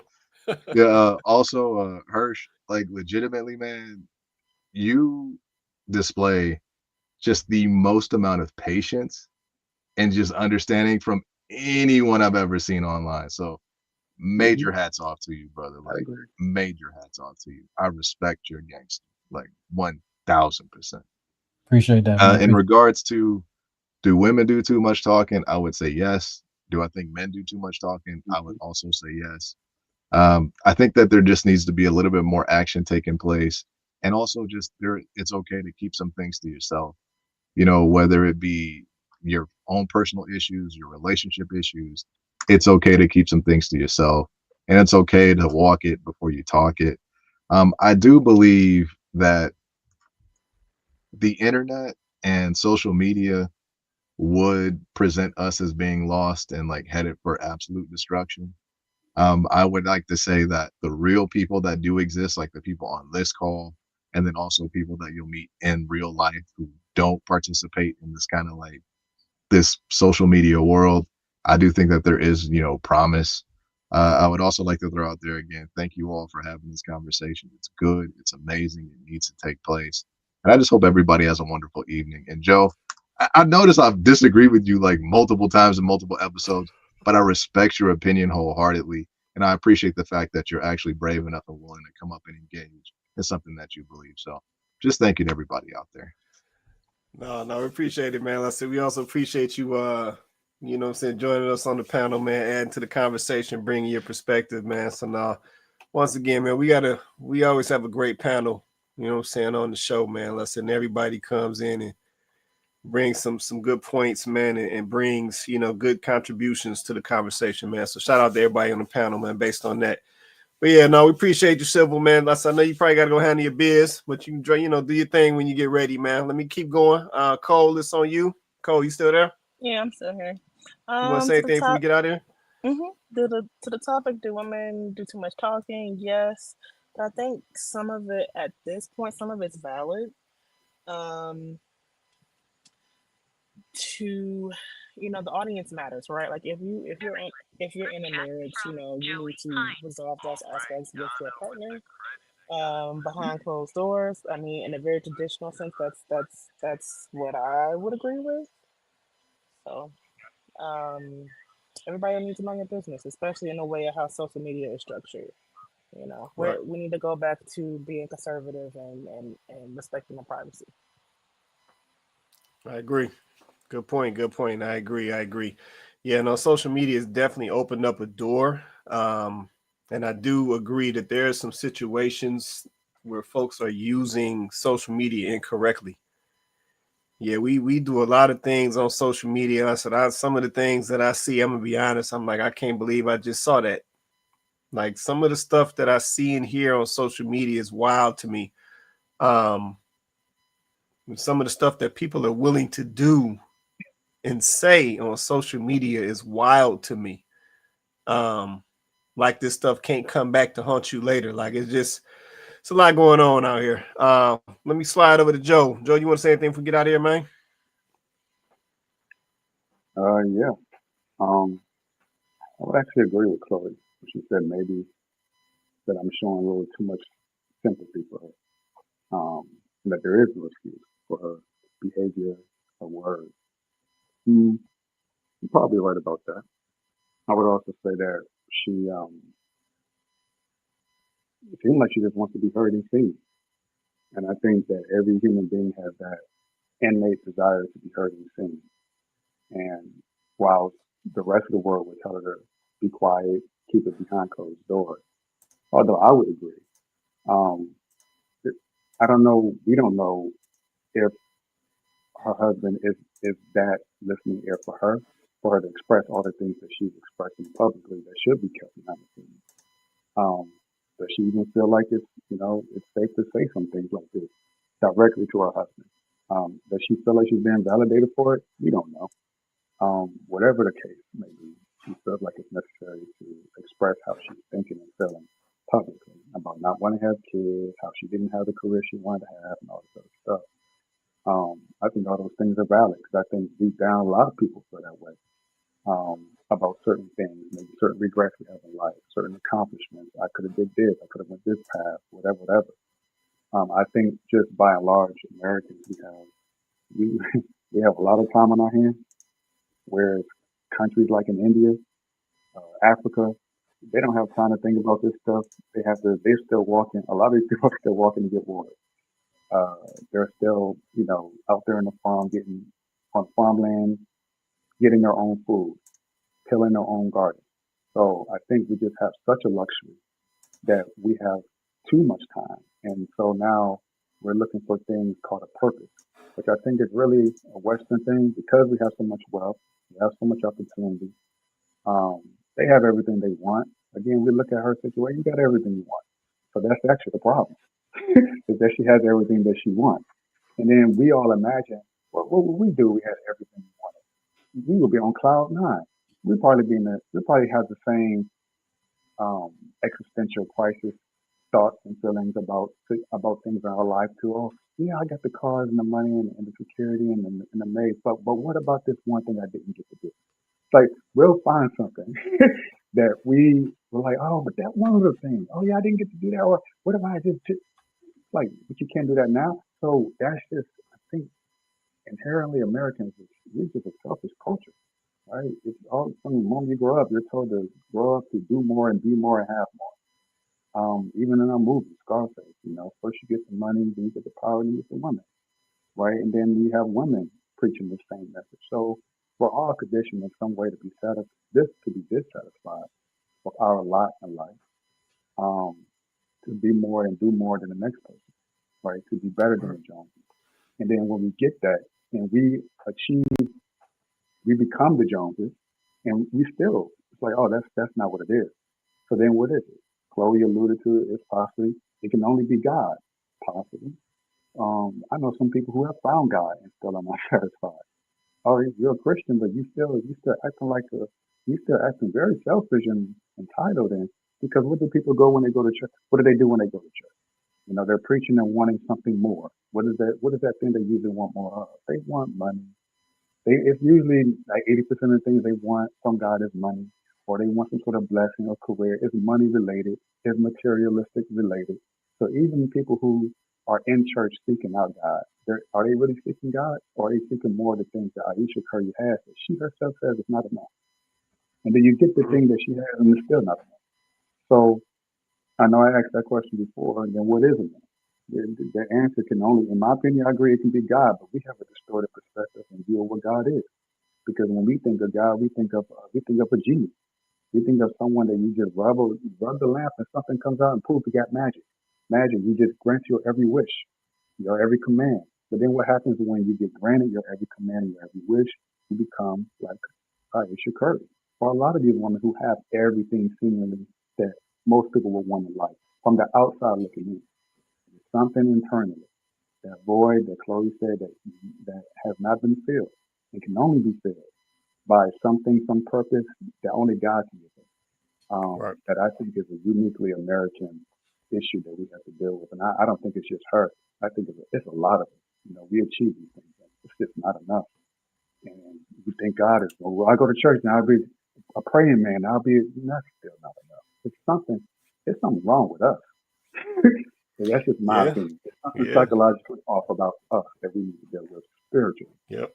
It has nothing to do with cars and clothes and material shit, or money, or the houses, or the nannies, or the maids. Nothing to do with that. And she's proven it. That is some symbolic of an issue that we all deal with to a lesser degree. But even showing that, even with all that, Will Smith showed that. Like, wow, you're a movie star, all this. Where does this come from? You worth $500 million. You still got these issues? This little Yeah, boy still a sent an problem. issue. Like, what is going on? But we all have it. But it's easy for us to look at them and say, this is something wrong with you. But the reality is that is something wrong with all of us because that's embedded in our very culture. Yeah, no, that's real, man. No, it's definitely, let's say it's a widespread issue. Let's say that folks are ready to be honest about it. Well, no, I appreciate that closeout, man. JR, it's on you. Go ahead, man. Yeah, great conversation again tonight. Yeah, like I said, it's hard, you know, because we're not understanding each other, you know. But I know it all seems like, you know, we're bashing women or whatever it is. But like we're saying, obviously, you know, it's a case study, and you know, obviously previously, you know, I was coming on there, you know, saying a lot, probably not making sense or whatever it is, but late I just, you know, sit here and listen and just trying to get an understanding of the conversation, and you know, instead of whatever I'm saying, you know, is making it seem as if like I'm attacking women. I actually want to understand, you know, exactly like why is it that, you know, things are like this, and it might not just be them, and it might be us as well, right? So like Miss Coco said, you know, we're doing a lot of talking, and there's not enough action, you know, and like obviously, you know, the OGs have spoken previously, and you know, like we keep saying that, yeah, if we want things to change, men have to take charge of it, you know, and show the way, lead the way, and see what happens, you know, if we're talking about action. And like I said, for me, it's not necessarily about, oh, you know, the man has to be the leader or this masculine thing, or whatever it is, right? If we have a conversation and we have an understanding, we just know what it is. There's no fighting because we're actually able to have that conversation, you know, like Hink said earlier, let's have a conversation, you know. That's what it's all about, rather than fight each other and go out there and, you know, make things messy for us. And I understand that, you know, maybe because it's me that I'm not married, yeah. Like I understand the men saying that, you know, on there Aisha saying whatever she said, it might come across as disrespectful. Cool. I understand, you know, as a guy, as a man. So, but at the same time, maybe it's just hard to hear the truth from the other side. And I know we're saying that if we said it as well to women, you know, they wouldn't like it, whatever it is, right? But at the same time, we as men, we just know that we don't necessarily operate like that, where it's like we're gonna say certain things because we understand, like, you know, hey, some things just we just don't say. But at the same time, if women are gonna say it, cool. We just got, you know, understand that and try to adapt and make things work, you know. But like we keep saying, the mindset, we have to find satisfaction somewhere because we can't have it all. That's So real. that's what I keep saying. If we have the understanding and the conversation, then yeah, maybe we'll find that median. Like I said earlier, there's that overlap. You know, we're overlapping each other somewhere, so we got to meet somewhere and make it work. That's real. Appreciate that closeout, JR. Appreciate that closeout, man. Man, shout out to everybody on the panel, man. Coco, Herschel, Beatboxer, Cole, Joe, JR. Hink was on here early. Appreciate you stopping through. Civil, man. appreciate y'all, man. Let's say great conversation. And like I said, at the end of the day, this is not to come for Aisha Curry. Yeah, this is a situation that we all have seen, that we all have dealt with or will deal with. This is actually happening. Yeah, this is a mindset that has been adapted. This is a mentality that has been adapted. Yeah, some of these things that we discussed tonight are breaking up marriages. They're destroying families. Yep, it's hindering men and women from coming together and combining, you know what I'm saying, themselves and teaming up. Like, so this is really a conversation about mindset. Yeah, I know it's framed as women do talk too much or do too much talking. Yeah, and in some cases that's true. And like, you know, some of the other, you know, fellas have said tonight, you know what I'm saying, and some of the ladies, men be talking too much too. Yeah, sometimes we just be doing too much on these internet streets. Like let's just keep it a buck. Yeah, my parents used to tell me what happens in this house, stay in this house. Like, that's what I was told. But now we get up on these social media streets and we airing out all our dirty laundry, and I see folks on here half naked, clothes off, twerking, backing, like it's all type of nonsense that goes on social media now, like stuff that never would have happened. Yep, and then we wonder why things in our lives is not going the way that we want them to, or we wonder why, you know what I'm saying, we can't get into these relationships. Well, it might be some of the stuff you're doing out here on social media. You might need to be cool with that. Back up off of that a little bit. Yep, have some boundaries, set some boundaries. Yeah, I know we always talking boundaries when it comes to relationships, but then it's all the boundaries is down when it comes to social media. Like that don't make sense. So yeah, we really need to think about what we doing out here, what we saying out here. And the other thing, the last thing I'll say, and then we're gonna get on up out of here. We really need to consider how it affects the people right next to you.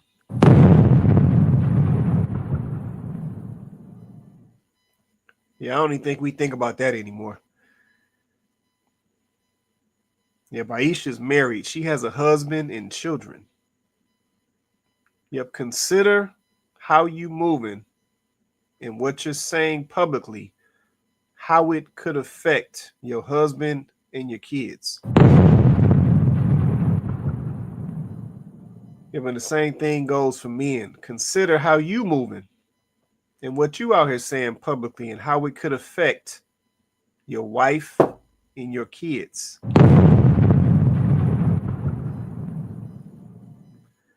And I guarantee you, if folks just took them couple seconds to have that thought, they wouldn't do half of the stuff that they do out here on these social media streets. Man, once again, shout out to my panel, man. Shout out to everybody in the comments, man. Appreciate you guys dropping the comments, man. Shout out to my guy Hink, who was on here earlier, man. Definitely check him out on YouTube. He dropped some great content, man. But, man, this is Kandid Konvos, man. We do this show every Wednesday night. We go live on YouTube and Facebook, 8:30 Eastern Standard Time. If you haven't already, smash that like button, man. Hit that subscribe. Turn on them notifications so you know when we drop content. But, man, with that being said, everybody have an awesome night. We're going to catch y'all next Wednesday.